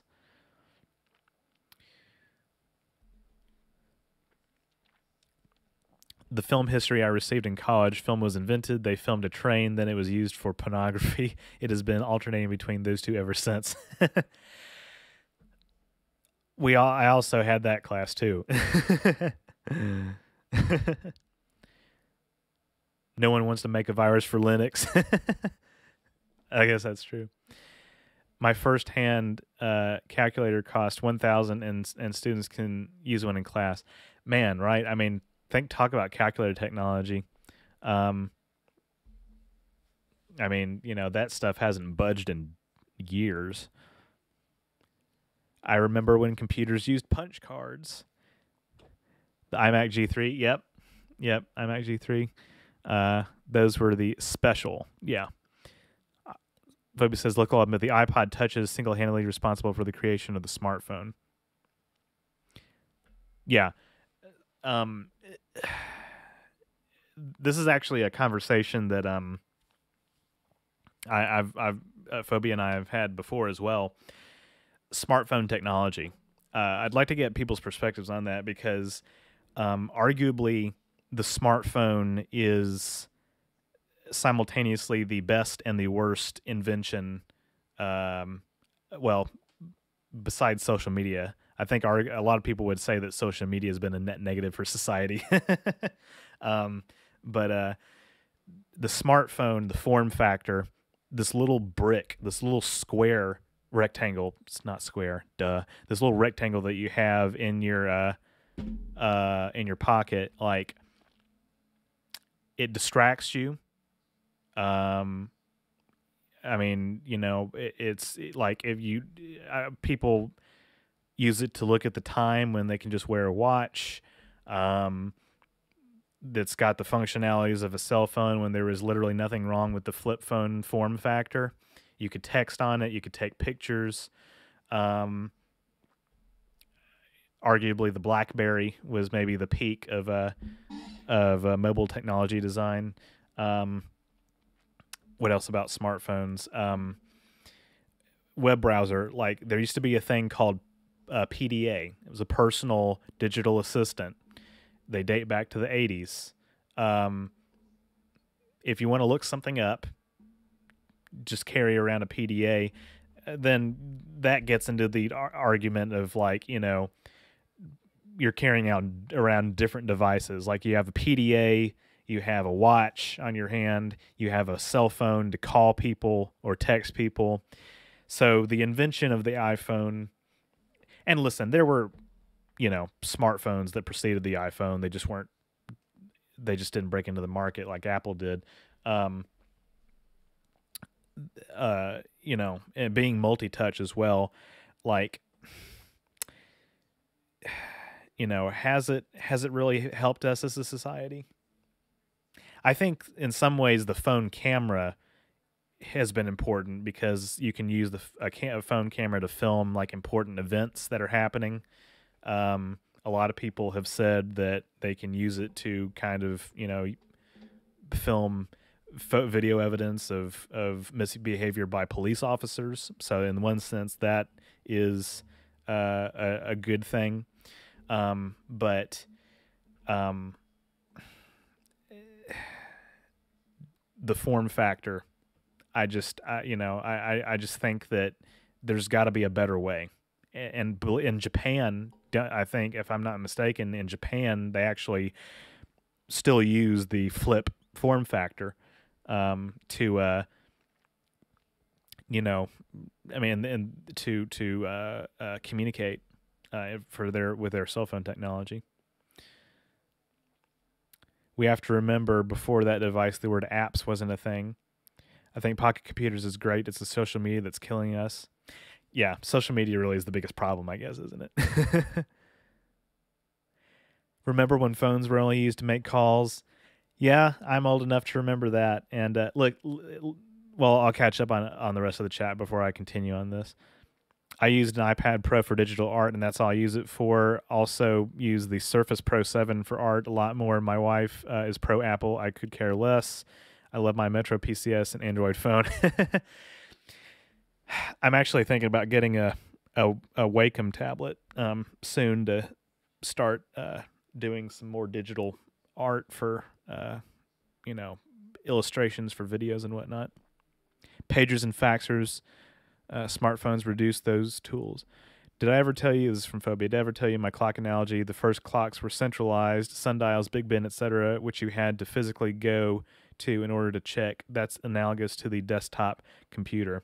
The second step was pocket watches, too big to have on your arm, but it was considered a luxury item and purchased by individuals for individual use. That's analogous to the smartphone.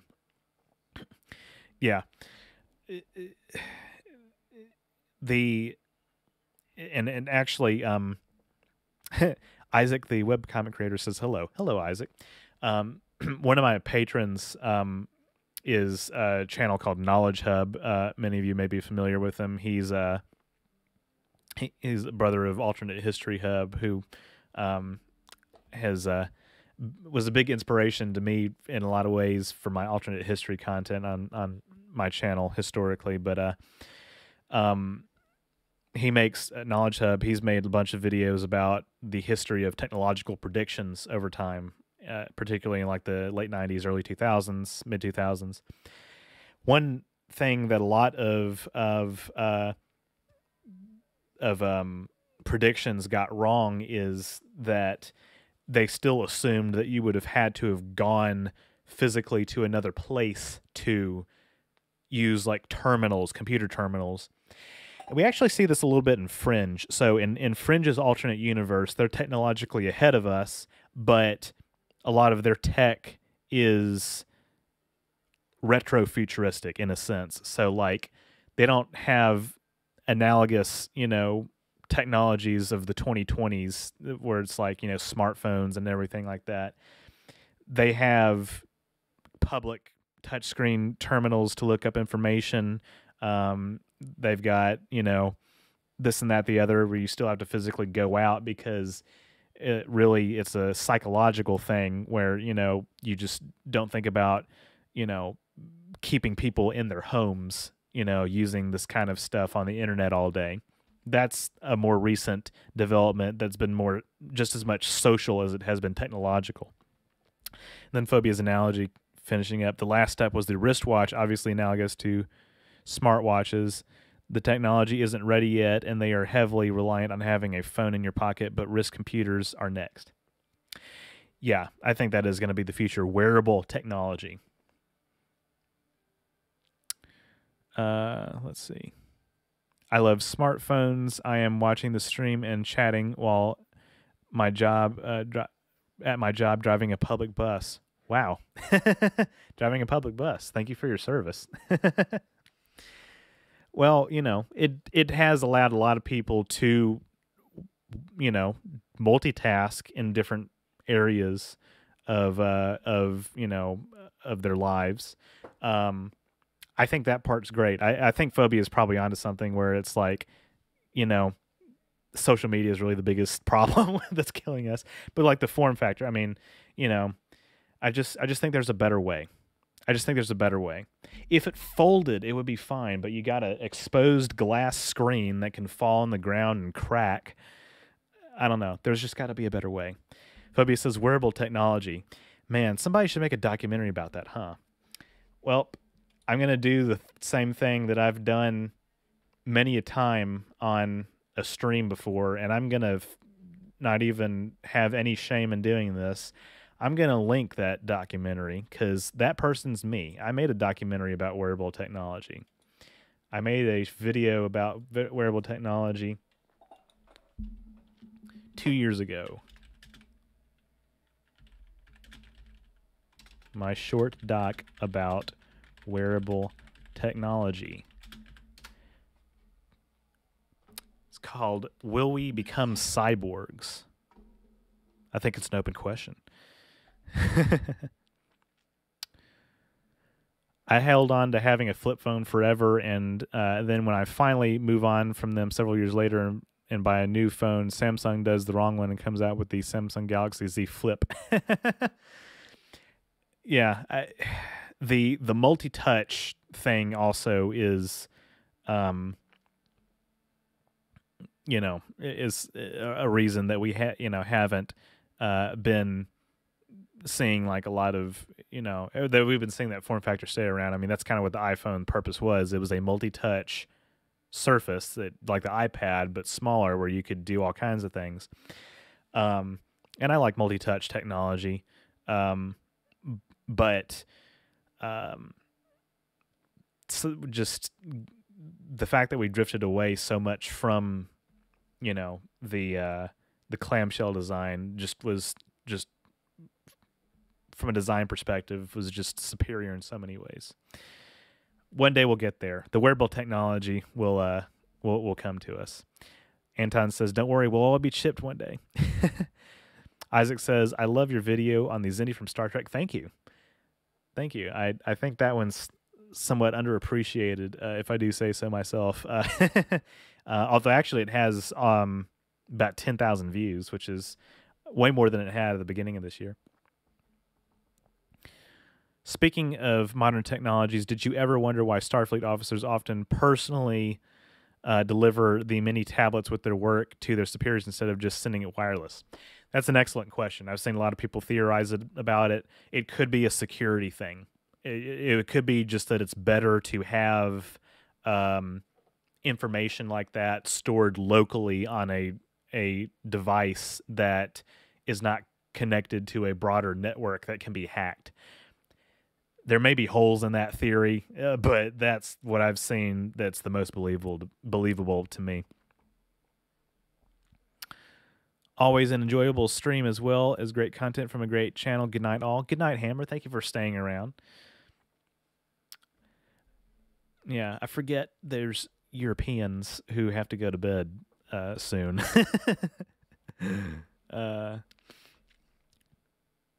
Phobia says, but you know me, I'm still using my 4-inch Sony Xperia Compact as my daily driver because I see no advantage to having a $1,500 tablet in my pocket. Bruh, I mean, you know, we were talking about this too. Like, listen, I dropped my phone. This is a Samsung Galaxy S8, by the way. I drop this thing all the time. And that's kind of exaggerating a little bit. I don't drop it all the time, but I drop it often enough that it is worthy of mentioning. Let's put it that way. It's got a screen protector. Actually, no, it doesn't. It's got a case. It's got a hard case to absorb some of the balance. Even if I dropped it face down, which I don't plan on doing right now, but even if I dropped it face down, it would be fine. I had a Samsung Galaxy S5 that I accidentally dove into a pool with once, and it was okay. So, like, you know, it's not the end of the world, but like, so many people do crack their screens all the time that, you know, for one thing, like, Phobia and I were talking about this. Look how big this thing is compared to the width of my face. Like, does it need to be this big. I could watch a movie. I've watched movies. I've watched, The Matrix on here. I watched Bill and Ted. I've watched, all kinds of stuff on here. Monty Python. Like I've watched all kinds of movies. I don't know why it was relevant to say what movies, but you get what I'm saying. Like, it's like a little theater screen, but does it need to be? Arguably not. All right, so that's why I'm interested to see where smartwatches. God, I wish I had a smartwatch, but guess what? As Phobia mentioned, they're not quite there yet. They're not quite there yet in terms of reliability and affordability. Like they're just not quite there yet, but they will be in the future. So that's what I'm looking forward to. Like that's the reason I haven't bought one yet, is because I just don't think they're quite there yet. Debbie says, I love big phones. My knowledge of science fiction is near encyclopedic in my opinion, but I can't say the same thing about real life science. Well, that's what I try. I mean, my God, my knowledge of real life science is nowhere near encyclopedic. I don't think anybody should make that assumption about me. Like I have to look up everything almost everything. I have to look up so much stuff sometimes I don't even know where to begin. Like, what's an example that I can think of?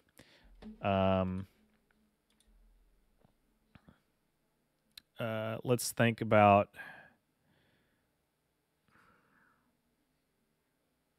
Well, yeah. The color of Klingon blood or whatever. Like, why is it? Is it based on a different protein? You could say the same thing about the Vulcans and the Andorians and the Orions. Like, they have copper-based blood, but is it, hemoglobin? Is it hemocyanin? Is it chlorochlorine? Those are terms I only learned this year because I had to look that up. So I don't have an encyclopedic knowledge. I still have to research. But yeah, I can name a lot of stuff about Star Trek off the top of my head, but not everything. I mean, shit, Dev has impressed me here with their knowledge of like, all the alien captains and whatnot.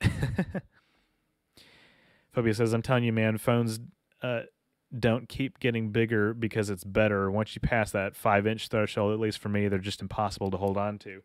Exactly. Like, again, look how big this thing is.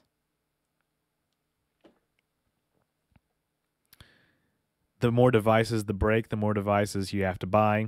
It's planned obsolescence plus, well, that's not necessarily what planned obsolescence is, but like it's corporate greed, frankly, is the reason that's the case,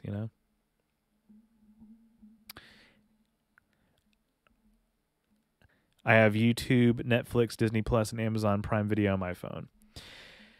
Yeah, I actually don't watch any streaming content on my phone either. Like I want to. That's the thing. We actually did a poll about this in like one of the last few streams. Like, I do 99% of my work and watching content and everything on either a laptop or a desktop computer. As I learned, that's atypical. That is not the norm. Most people do use their phones. If it weren't for the phones, I'm curious though how many people would still just be using something else. I mean, many people don't really need, and I don't know. Many people don't really need a laptop with extremely advanced hardware to get certain kinds of work done. I mean, even if it's a few $100, like so is a phone, you can't carry it around with you in the same way in your pocket or everything. But I don't know. I think that we're going to look back on the period from about 2007 to maybe 2020 something, 2030 something, whatever, like the first quarter, the early 21st century as like the smartphone period, and we're just gonna reflectively look back and think, well, why didn't they do it this way? Why didn't they do this? Why didn't they do it this way?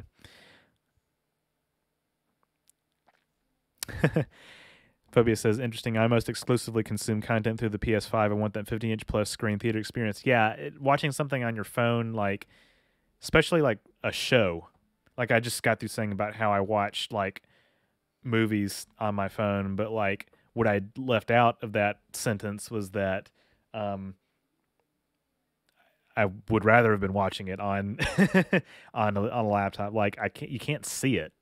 I can't see it. It's too small, you know. So yeah, we need big screens. Need a big screen to see what's going on. You know, I don't know, man. What are you what are you people doing? What are you people watching other than my stream? I guess you're watching. Are you watching Star Trek on your phone? If so, more power to you.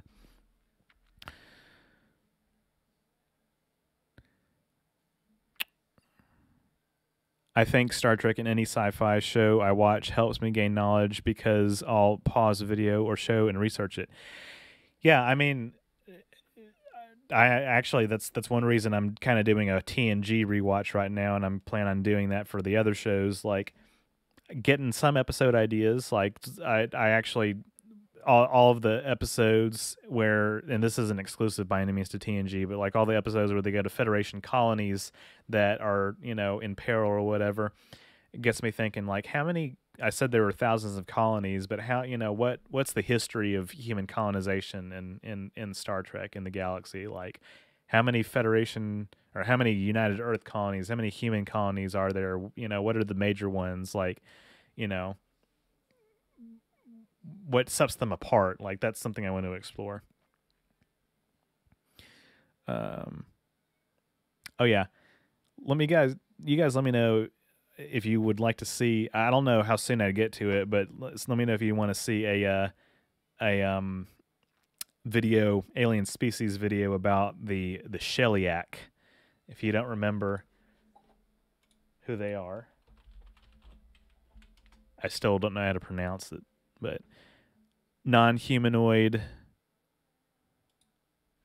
from TNG episode, season 3 episode, The Ensigns of Command. This Shellyak corporate. They fought a war, or did they fight a war? They had a treaty with the Federation over some colony worlds on their border, including Tau Sigma 5. It's not a popular species at all, but I would like to think about why do they look like that? Anton Smith says, quick survey, how are you watching OrangeRiver now? Yeah, we did this last time. Most people said it was on their phone, but I'm curious if the results are different now. Have you, Tyler, ever thought of cross-promoting your channel with some other YouTuber? I believe that a lot of your visits are far more than just 10,000 views. How about David from Triangle Studios? I've talked with Try a little bit. He's a very busy dude. We've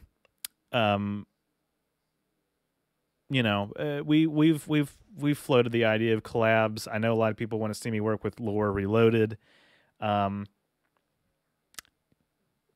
I would have to come up with we would have to independently come up with like an idea for a collab video. I mean, my channel needs the exposure, frankly. It does. But we'll see. In the future, I that's something I would like to see happen, is a collab with somebody for sure. But we'll see. These people, they would have to fit into their schedules too. Something to keep in mind. And I would have to fit into my schedule. But I would like to see it come to fruition. Currently on a 13-inch laptop wired into a 32-inch monitor. There you go. YouTube is partially useful particularly useful for obvious reasons. Yeah, I mean, I wouldn't consider that social media. Like, watching that on your phone, like, I think that makes sense. You can also listen to music on your phone too through YouTube. Watching it on my TV, via YouTube and texting from my phone, previously from my computer, but had to restart. I see. I do that too. Sometimes I'll chat, participate in chats on my phone while I'm watching it on a computer screen. I also occasionally will use a TV to do some of this kind of stuff.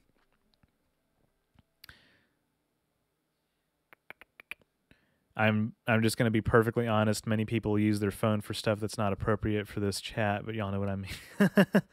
I guess that's also true.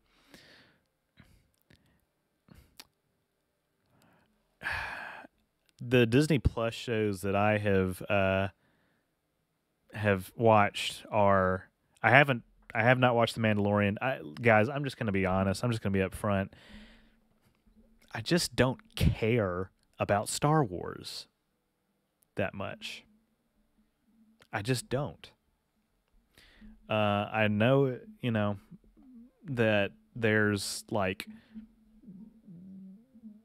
a lot of people have sung its praises, The Mandalorians, but I did watch Loki for research for a video, and it was all right. It had some interesting ideas. That's about it. I try to actively not pay for Disney Plus whenever I can. Yeah.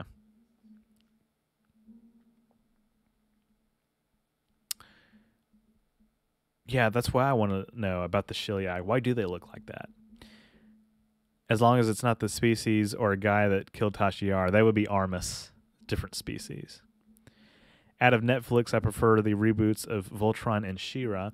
I also actively don't pay for Netflix either. What the hell is the Shiliak supposed to be? I can't even tell. Right? Exactly. What is it? That's my point. What is it? Why does it look like that? That's the video. Why does it look like that? Why did That's the video. I always thought Armus was a Shiliak, but Memory Alpha says it was a remnant of former vagrants. Yeah, different species. Can you do a video about the companies and businesses in the Star Trek universe? Ooh. Corporations in Star Trek, like Nokia. But also the other things, the other, yeah, like that's not a bad idea, actually. On Amazon Prime Video, I prefer to stick with buying movies and shows. I use Amazon to stream certain things for free. Paid with subscription, but Amazon. I thought about watching The Man in the High Castle, but it just, I don't know. I just have heard that it's just not even really that good. I do need to watch The Expanse, though. I'm giving myself away by saying that I haven't watched The Expanse. I've been busy, guys, for the past 23 years.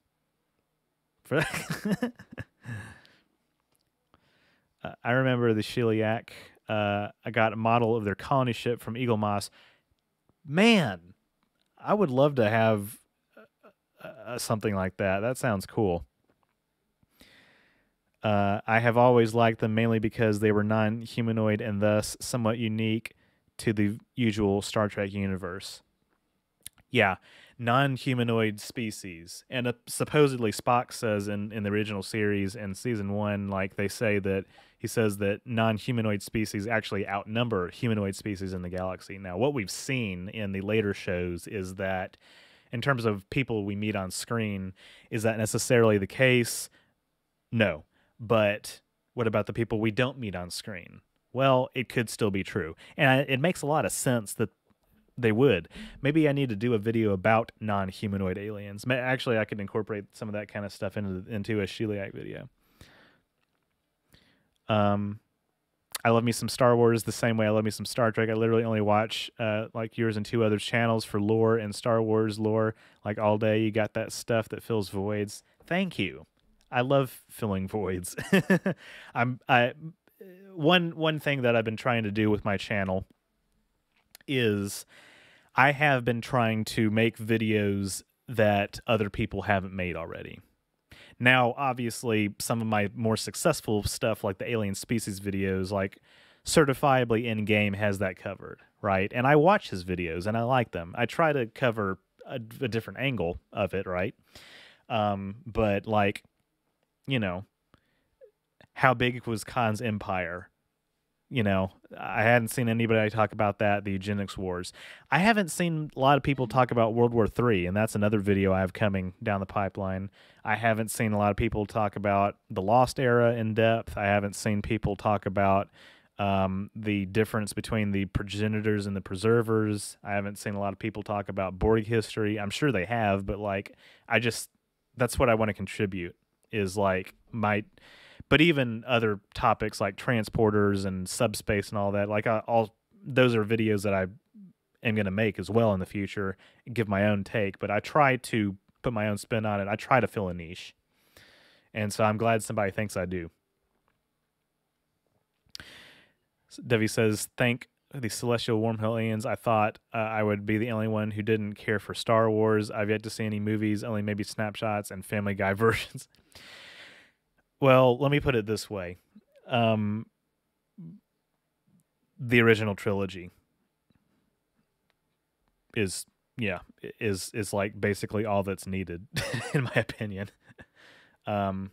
Everything else I could take or leave. I could take or leave parts of the original trilogy too, but I mean, it's historic. I mean, you know, there is something that's really epic about the middle, episodes 4, 5, and 6. Like, I will say, those are pretty epic. Everything else, no. I would like to see more episodes discussing and showing corporations in the universe. Yeah. Kind of like Mass Effect. Yeah.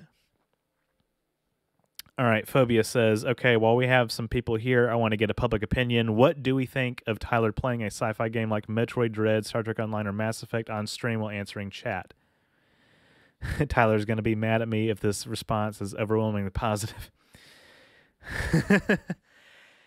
I have like some thoughts on that, so I'll see what other people have to say about it.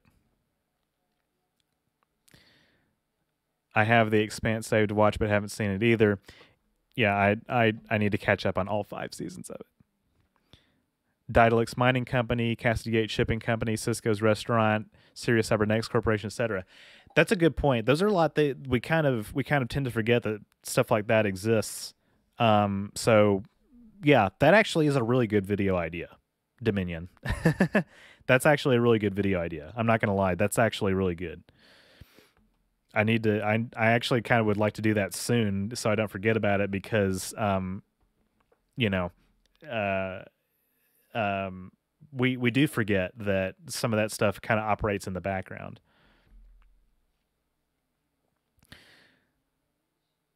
Isaac says, to be honest, I don't really like nor respect The Expanse, and I know that's my own personal bias. Well, I know that it's a dystopian series in a lot of ways, right? It's a future that we want to avoid. It remains to be seen whether or not that means that the show is good or not. So, we'll see. My name is Tyler, and I love filling voids. Yes, I do. And I know exactly how that sounded when I said it the first time. Thank you very much. It makes sense for humanoid races to outnumber non-humanoids only because of the progenitor race.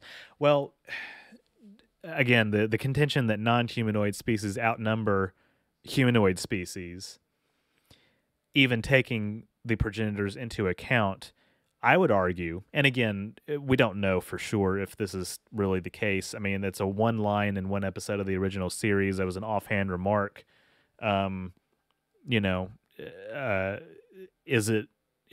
it hold true in the current canon? It remains to be seen, but think about this. I mean, humanoids are able to exist in a narrow range of M-class environments. Non-humanoid species, intelligent aliens like the Tholians, the Sheliak, they can exist on any climate, any planet. They can exist on, maybe not Venus, but like something closer to the sun, like something that's as close as Mercury. Why not? They could exist on something like Titan that is far out in the solar system where methane is a liquid, and their biology is based on stuff like ammonia and methane instead of carbon and water. You know, so we'll see how they develop that in the future. So. Mythology says you definitely do it differently than others I see out there, and for sure love those videos on the eugenics wars and World War III most in depth I've seen from others. Yeah, you guys are gonna love my World War III project. Got Phobia helped shoot it for me the other day. Like, we're going all out. In fact, I don't know. Here, I actually want to get some reactions. So while we're on stream, I posted this for members the other day.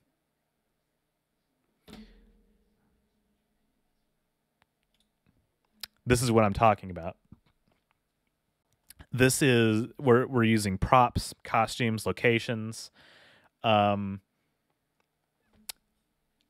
is going to be unlike anything else that I've ever done on my channel.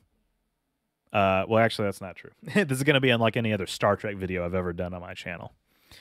So I'm really excited to share that with you guys.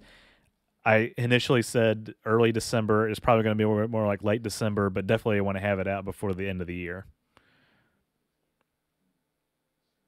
Definitely a lot left to shoot for World War III, but it's looking good so far, at least in my opinion. Yeah, we're not even done. It's more than one day shoot. That's how big this project is. Like, this is a short film, and I'm really, really, really am looking forward to how you guys respond to it.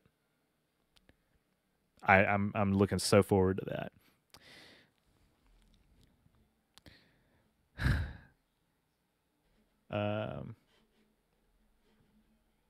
Yeah.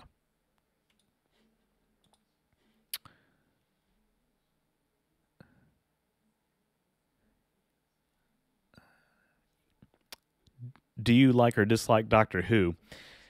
I'm ambivalent about Doctor Who. Like, I actually haven't really watched a lot of it. I've watched some of it, but not a lot. And I think it's the universe being as expansive as it is because they have their own sets of aliens and everything. Like, I don't know. We talked about this before on a stream. There's so much that I wouldn't even know where to begin. And somebody said there's like, it would be like impossible to catch up on Doctor Who. There's so much Doctor Who content. That just might be a franchise that I just never get into. I don't know. Devi wants to see me play Star Trek Online. Phobia wants to see me play Metroid Dread. I think I'll probably start with Dread. Listen, guys, you got to understand something. The game that I want to play the most at the moment on this channel is Mass Effect, and you might say, but you already did. I want to do it again. I want to do it again. That's the magic of Mass Effect, is you can do it again, make different choices, play a different class, stack up morality points in a different, direction. Like, I want to do it again. So Phobia and I have some technical considerations to take into consideration. Yeah, we'll have a discussion about that.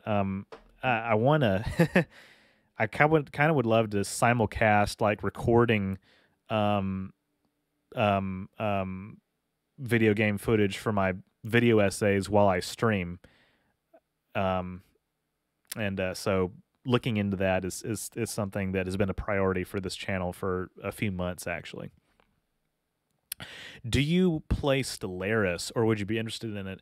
I don't know if I have played Stellaris in the past. I used to open up a lot of different simulators of, like, obviously I played Universe Sandbox last week.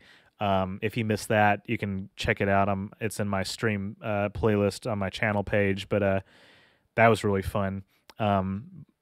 There's Celestia as another one. I'm kind of curious about No Man's Sky since it's been updated. There's so many to get into. Is anyone else noticing the trope where humans go to Mars and become Martians and want to be separate from Earth and just start an all-out war for independence?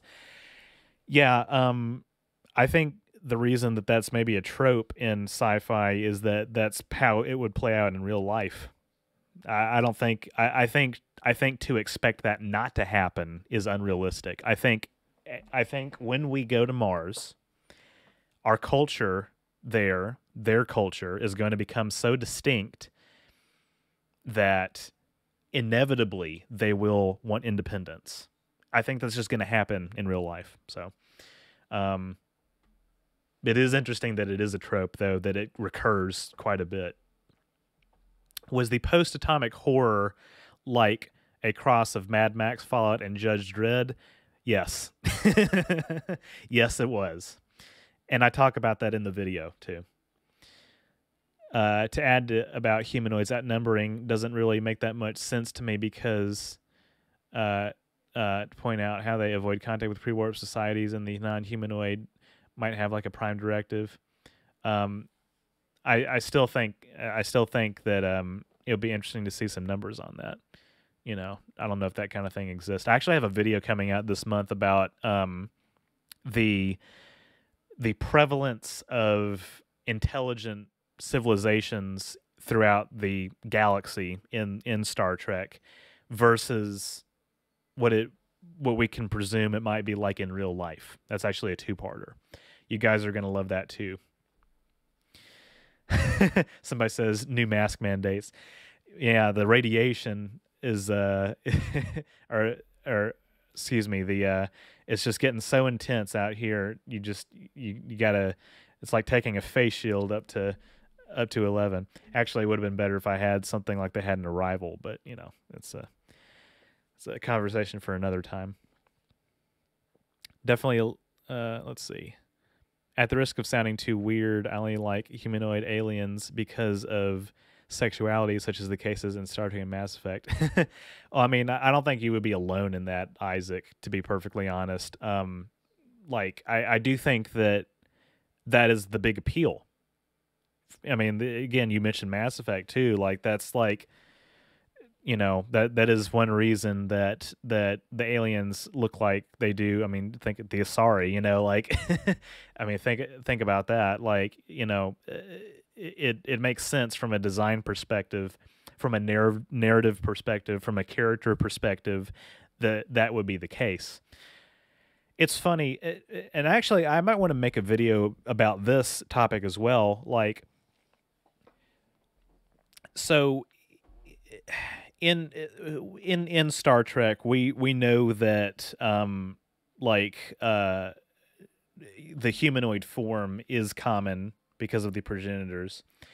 It's common just, you know, even if we didn't have that explanation, just ad hoc, like you would just see that that's the case, and we kind of accept it. But there's a little bit of, you know, a sense that that's not how it would actually be, right?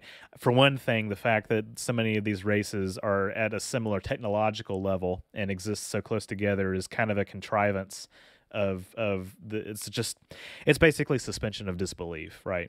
Because space is big and time is vast. Let's think about how many billions of years the galaxy has existed, and even if you had like 1 million civilizations that were 10,000 years apart, that they would all be gone by now, and we wouldn't be able to contact them because they would have gone extinct. Like, it's kind of a contrivance. Again, the progenitor's DNA code kind of solves that a little bit, but which is actually, I think that explanation is fine. Kind of like a Prometheus level explanation, even though that movie came far afterwards. But anyway,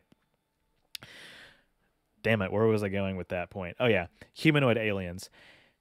So it's been believed for a long time. So in early days of science fiction, like H.G. Wells, War of the Worlds, Edgar Rice Burroughs with John Carter of Mars, that kind of thing, early sci-fi, it was believed that, well, actually in War of the Worlds, they're non-humanoid. So definitely John Carter, like that Martians, right, that, you know, have a breathable atmosphere and they look like us. They just got extra arms or, you know, weird looking skin, weird looking foreheads in the case of Star Trek. Like, That was the conception. Then, as we moved into like the mid to late 20th century and the early, well, yeah, the mid to late 20th century, even though we had stuff like ET, with stuff like Alien, there was more of a conception that probably aliens would look nothing like us. They would be completely non-humanoid. They wouldn't resemble us in any way, shape, or form. And to this day, in the 21st century, many astrobiologists who study this, and just scientists who study this kind of thing, astronomers like Michio Kaku, um, actually, he has a different conception on this, but many astronomers believe that that would still be the case, that they would look nothing like us. However, some astrobiologists do think that a humanoid form, so bilateral symmetry, 2 arms, 2 legs, forward-facing eyes, organs on the front of our head, a head on top of our shoulders, forward locomotion, speech, that kind of thing. That, or maybe, I don't know, other aliens might communicate with like bioluminescent signals or anything, but like everything else I said, the humanoid form, physical form, outwardly looking, with maybe some modifications, is actually what aliens would look like. And the reason for that is because this form that we have evolved into, it's not like an end goal of evolution that we move towards like some, like it's some perfected goal or whatever. No, it's just what works. But like this is the form that tool-making intelligent animals have evolved into, as far as us. Although there's also octopuses and birds that create tools as well. But like the humanoid form that would have been successful because we were able to escape predators and hunt prey on the African, plains and everything, thousands of years ago. That process could replicate on other planets, maybe not as common as Star Trek, but in the Mass Effect sense, maybe Mass Effect aliens actually are kind of realistic. Let's face it, not totally, because they're still made to look like you would want to bang them, right? Like we all understand that. But the humanoid form, bipeds, like that would be common because it is the most efficient form of locomotion. And tool making hands, we can grasp things and grip things. So that's why Michio Kaku said he doesn't believe that aliens would have claws or anything like that. But we have no way of knowing. Intelligence may be so rare. In fact, I actually think it is rare, but it may be so rare that we are, special and unique in real life. We have no idea. I'm enjoying alternative worlds and species theories channels that I found over the weekend. You guys should take a look at Curious Archives for alien worlds being made to think about last week's chat. Tyler, yeah, I've watched a lot of like Big Think videos and other videos about alien biology. Speaking of alien worlds, some of you may remember Alien Worlds video that I made about the Netflix show Alien Worlds back in January. Where is it? Yeah, here it is at the bottom here. Right here. That's where the mycelial network, that's where that comes from. But yeah, it's a topic that has interested me a great deal for most of this year and even before then. Aliens we want to bone. Yeah, exactly. That's the design. Got to keep that in mind. I can't get into Doctor Who, not even because it's British. I like British TV. It just looks really boring. Yeah, that's the thing. You have to first be interested in the thing to care about it, and I'm not quite there either. Listen, man, you play Emmy again. I wouldn't object to that in the slightest. Your first playthrough is always the longest. Once you know how the game works, it's much less of a time sink. With that said, Dread is a good game for chat engagement. It's the kind of game chat can help with. That's also a good point. Um, yeah, I can complete. Uh, I actually completed a Metroid or a Mass Effect 2 playthrough in less than 26 hours, and I could do it much faster than that probably. Um, you know, that could be a 4-part stream. 6 hours here, 6 hours there, 6 hours there, 6 hours there, doing a full playthrough of that. Um, but I take your point, and I agree myself that, you know, other video games too, not just Mass Effect, that I should be playing. Progenitors operated some 4.5 billion years ago. Regardless of their then work, lots of intelligent non-humanoid species could have evolved since then on planets that they did not visit. Exactly.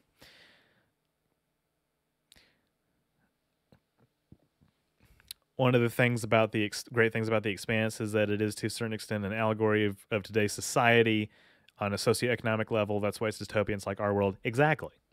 That's the thing that I've seen a lot of people say about it that I agree with. Robert says, "Hello tonight, OrangeRiver. Babylon 5 had some non-human aliens in it too." Yeah, and Babylon 5 is another franchise I'd like to make a video about as well at some point. I think really if you had the budget to create, and then Phobia and I've talked about this, like, alien intelligence, having more variety, like in a video game like Mass Effect, like because it's animation, you can do whatever you want, right? Um, that having that kind of variety is actually like, a lot of people would love to see that, including myself. Really, it's just been budgetary limitations, I guess, that have always held it back historically. Phobia says, my current belief is that your average alien is likely more insectoid, high of intelligence and natural armor, provided the atmosphere is rich enough to support them at a large scale. Exactly. We need to not forget about that. That's the thing about the Xindi insectoids in Star Trek Enterprise. I talked about this in the video. The oxygen concentration on Xindus would have had to have been higher than on Earth to support animals that large, insects that large, because of something called the square cube law, where if they exceed a certain size, they can't respirate, they can't breathe, to use a simpler term. And so like that, I think on a planet that has enough oxygen, you would see insects take over. In fact, Alien Worlds, not the new one, but a old one, a British show that I used for research, they had an episode that took place on a planet that I forget what the gimmick was about it. I think it had like lighter gravity or something like that, but it featured an insect like animal species that was demonstrating hive intelligence. And I thought, man, that seems pretty realistic to me too. So I agree with that, actually. Yeah, yeah. Here's the thing: we have no idea what aliens would look like. We have no idea, so it's all speculation. But I've gained a new appreciation over the past few months doing these alien species videos about how Star Trek and Mass Effect, those kinds of humanoid aliens, are maybe not as unrealistic as we might have expected.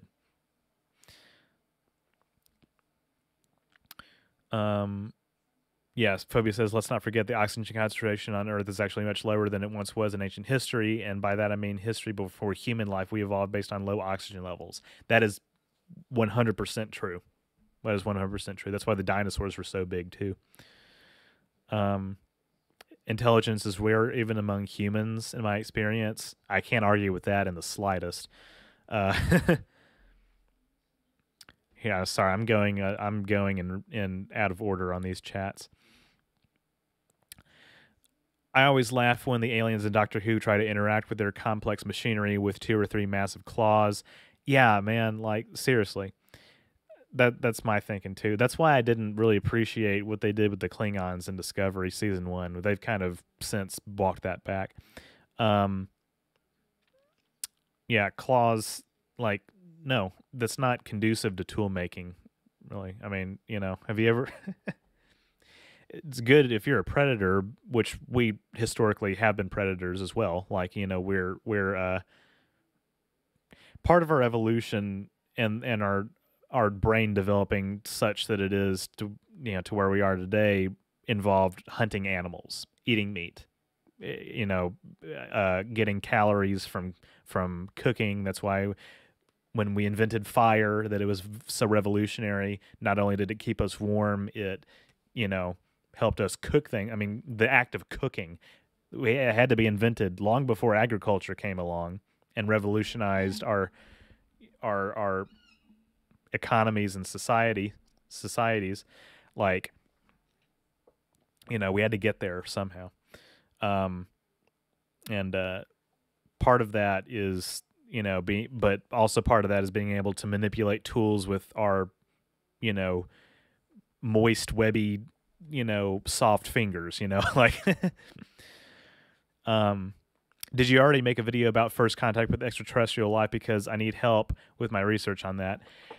I have made a few videos. So I made a video, actually, I can go ahead and show this off. I made a video earlier this year, right here. So this one, The Truth About UFOs and Aliens.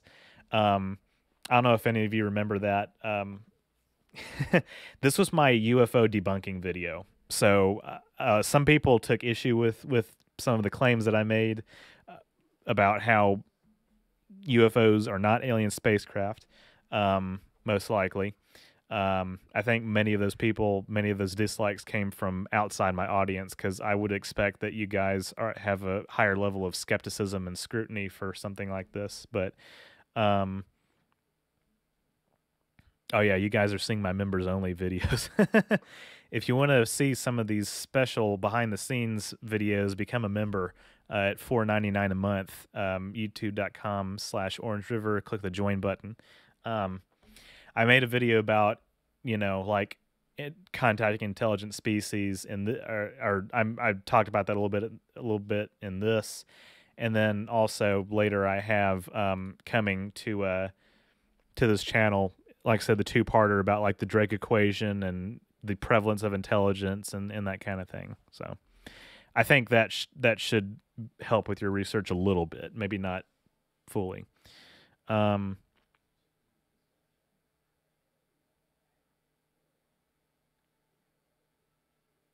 Yeah, so chat is happy to be here because I'm here, but there's also that interest in attracting non-OR viewers to sub to the channel through varied stream content. Yeah, I agree with that.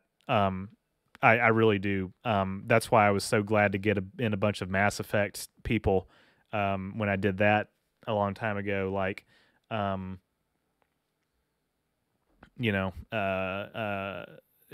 since then they have become part of the audience. So I agree with that. We'll talk about it. We'll talk about that.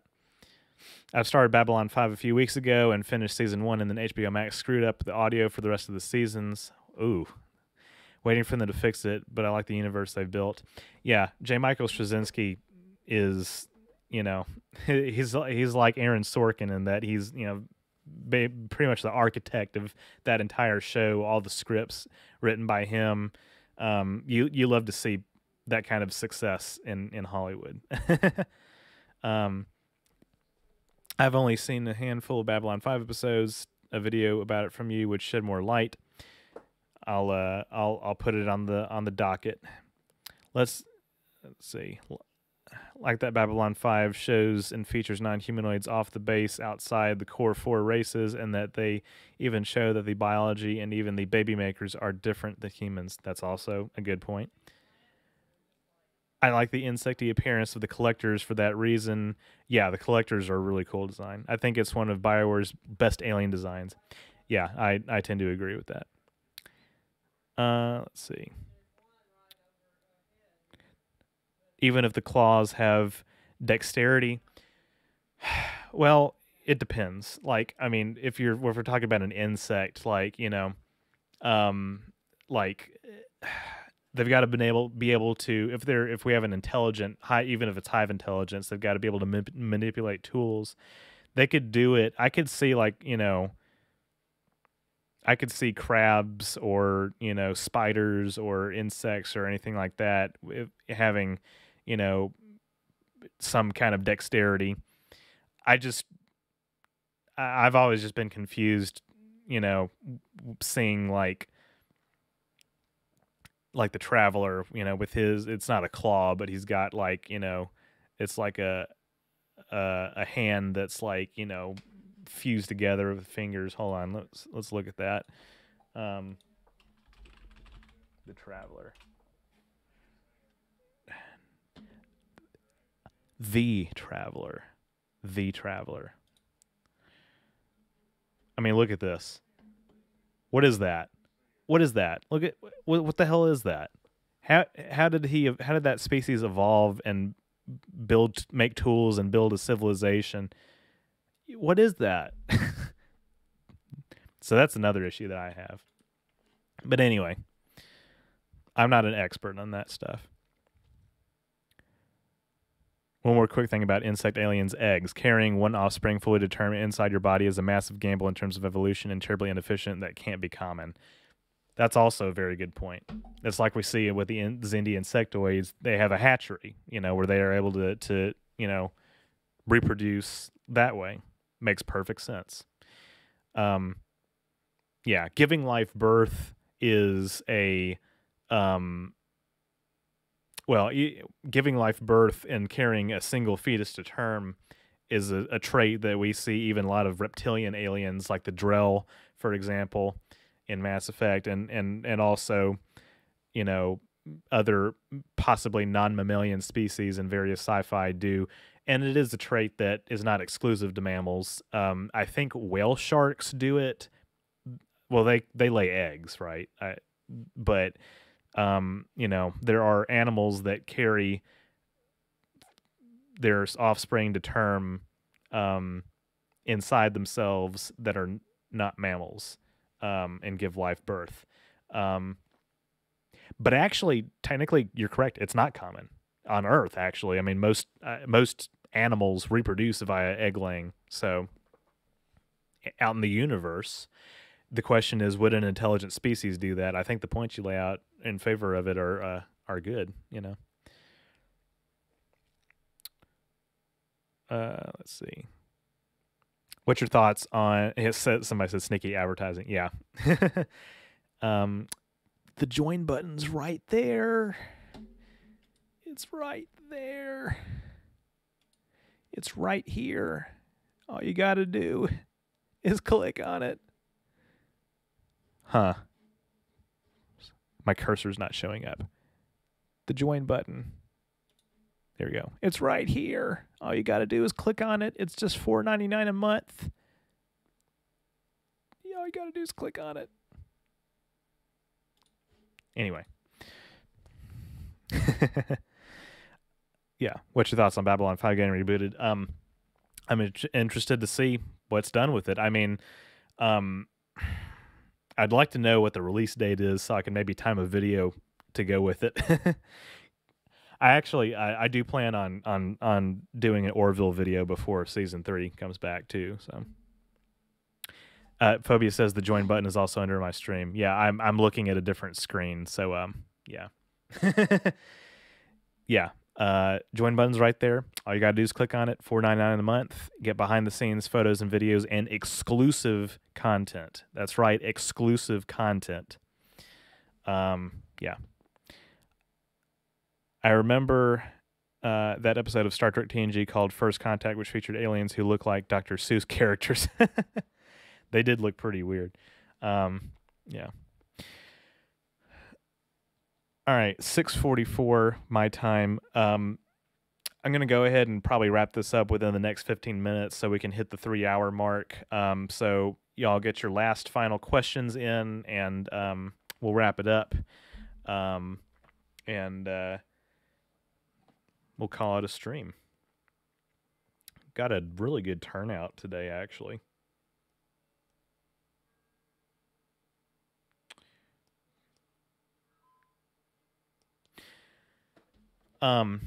Yeah, so let's see. Mythology says, I'll join next payday. I want to. but keep forgetting. Hey, take your time. I'm glad to know that you have expressed interest in it. Um, yeah, I do want to stress, the benefits of becoming a member or a patron, and something that Phoebe and I have discussed as well. That I do want to be open about is that these videos that I do, this is my job. I do want to make it clear that this is my job, and anything helps, any amount helps. That's why I always, am glad to see a good response in terms of views to a video. It's the reason, frankly, that I have to weigh how much time I'm going to invest in a certain topic. I'm just being straightforward, and I think that it's important for me to be upfront with you guys about this. So any amount helps, but it all adds up. So I saw a YouTuber that in the middle of the video cut to a shot of the video within YouTube, moved his mouse over the like and sub buttons, and just said, do these two things?" Thought of me. Yeah. Like the stream. I mean, here's the thing. Like when you like a video on YouTube, many of you may be aware of this, but many of you may not be. When you like a video and when you leave a comment, that actually matters. That actually helps me in the algorithm, because that's called engagement. And engagement, the more engaged you are in a video, not just watch time and, like watching the full video or whatever, but like commenting, liking, sharing it, that stuff really helps me out. You guys know I say that at the end of every video. I'm not making this shit up, guys. Like, I, you know, I, you know, I always just love to see when people do that, because it means that you guys are responding well to an idea that I've spent a long time on, spent, weeks on, frankly. And you got to think about all the man hours that go into, putting the stuff together. And yeah, see, somebody just said they'll leave more comments more often. Yeah, like engagement matters, and it helps drive up traffic, and it helps bring people to my video, because YouTube will actually promote that video to people more often. That's the point. More engagement means more promotion, which means more views, which means more money. And again, I think it's important for me to be straightforward and upfront with you guys about this, is that stuff matters. So I'm just leaving that out there. So that's why I say, patreon.com/OrangeRiver, click the join button to become a member. The benefits and the tiers are related. They're mostly the same. But sometimes members do get different, perks than patrons, and vice versa. But they're mostly the same, but both are helpful to me. And that's on top of the ad dollars and everything, ad revenue. Yeah, engagement. So I'm glad that we had that little chat. Like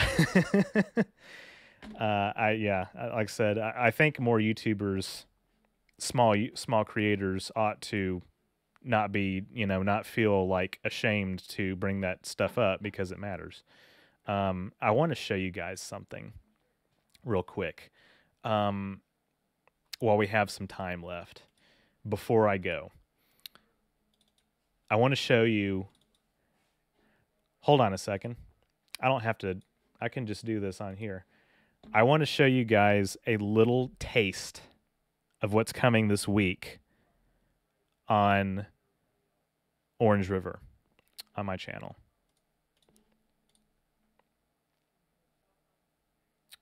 I want to show you guys this. Here it is. All right.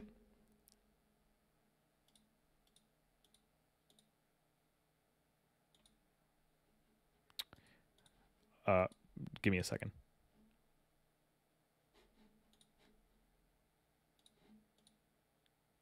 Okay, hold on a second.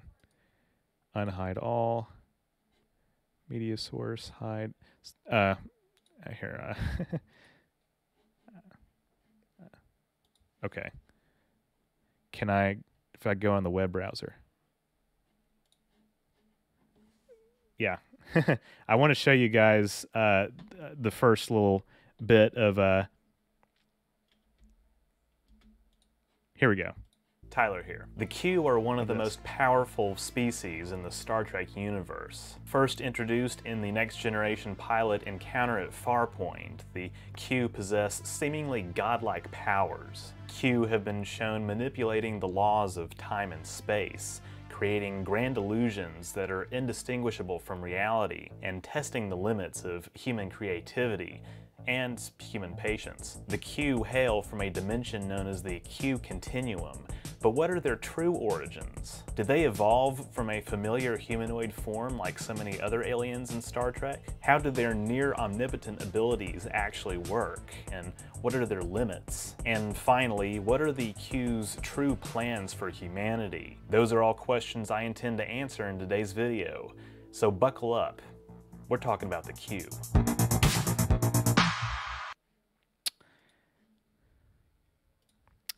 I can't wait for you guys to see the full thing. Yeah.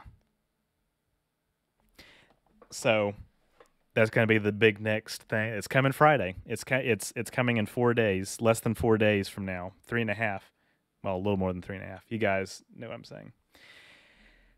This is a video that people have been expecting, have been waiting for a long time,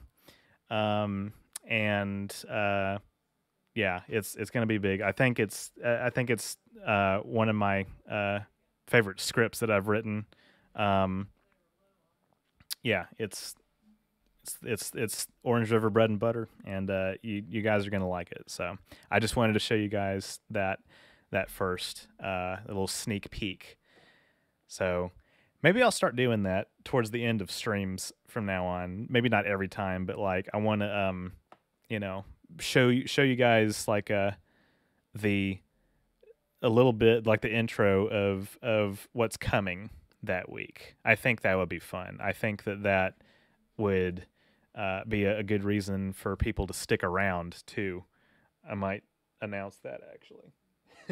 might make that a regular thing. Coming attractions, exactly. Yeah. Yeah, so as I have outlined previously, that's the next video. That's coming Friday. That's coming in less than 4 days. You guys are going to love it.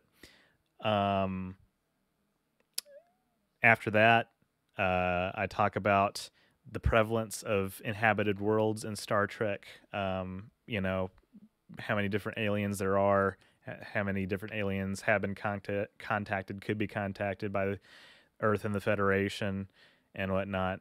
And then after that, how many we might expect to be present in real life or in the history of the universe.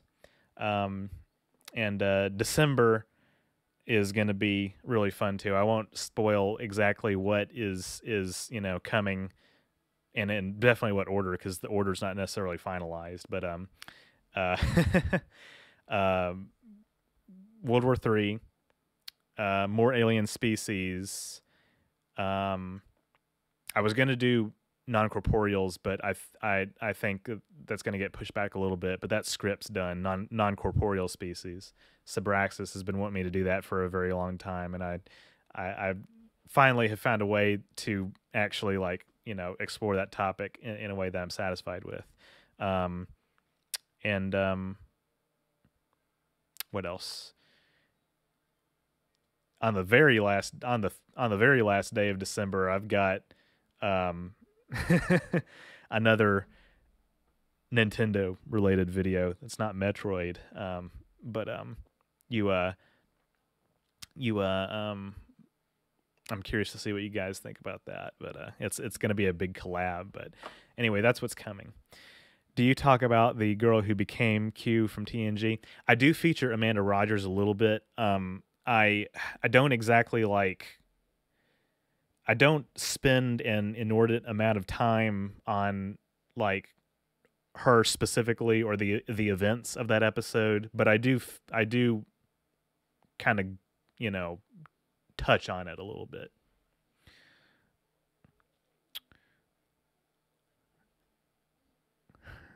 I think I might know a little something about the Nintendo video. Yeah, I think there's some other YouTubers that might be involved with that as well. Um, some people I've collaborated with in the past. Yeah. Man. Yeah. Well, listen, guys, I do want to, play.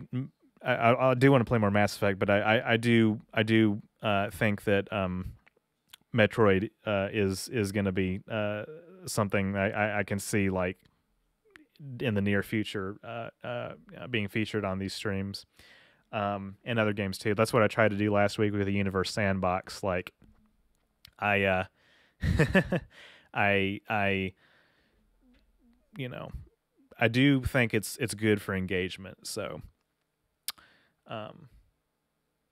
we'll get the last few chats coming in, and then I'm gonna go ahead and end this in about 4 minutes.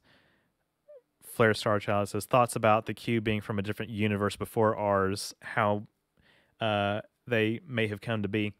I think that's actually an interesting idea. I think that there's a little bit of a disconnect between how long they say they've been around according to various Q. Like, some of them say they've existed since the beginning of time. Some of them say that they evolved from people like humans. Those could be compatible, and I explore that in the video. I talk about the Kardashev scale a little bit, and I talk about possible future for humanity and what the true nature is of the trial that never ends, Jean-Luc. That's going to be, and listen, like, I fully expect that, it's not like entirely comprehensive about every single fact and facet, everything that we know about the Q, even, from canon, but like, I probably will make multiple Q videos in the future. I don't want to commit to that right now, but I do want to, make it known that, this video does explore their origins a little bit, their powers, and what the future may hold. Subraxis says, Star Fox? Man, I played Star Fox a little bit. I think I started with the wrong one. I played the one for the Wii U, and the controls were janky, and I didn't like it too much. Star Fox, though, I mean, some of the other ones. Listen, I could see myself playing that on stream too. You guys know I like Mario. Star Fox isn't the subject of the video. Actually, I should have said maybe it is, maybe it isn't. It is a Nintendo property. Star Fox 64 could be cool. Maybe I should make a Star Fox video. I guess the cat's out of the bag on that one. It's not Metroid. It's not Star Fox. Is that one of the games added to Switch Online? Is it Star Fox 64? I don't know. I'll have to look into that. Yeah. I'll have to look into that. Oh, all right, guys. About 60 seconds before I go, we'll get the last minute chats in. And Phobia says he thinks it might be. Yeah, that would be fun too. That's space oriented. Thank you all so much for joining this stream. This has been a productive conversation. This has been a pretty good turnout, actually, for just a solid regular old Q&A. But I think that yeah, I think you guys would probably like to see me play some more games, wouldn't you? Yeah, it's in development. Like. Last question that I'm taking. What's your thoughts on the new Star Trek scene, including a dog passing away from a tennis ball? I don't remember that. Thoughts on vaccinations. I always encourage everybody to get vaccinated. I do think it is important that we have enough people vaccinated. Thank you.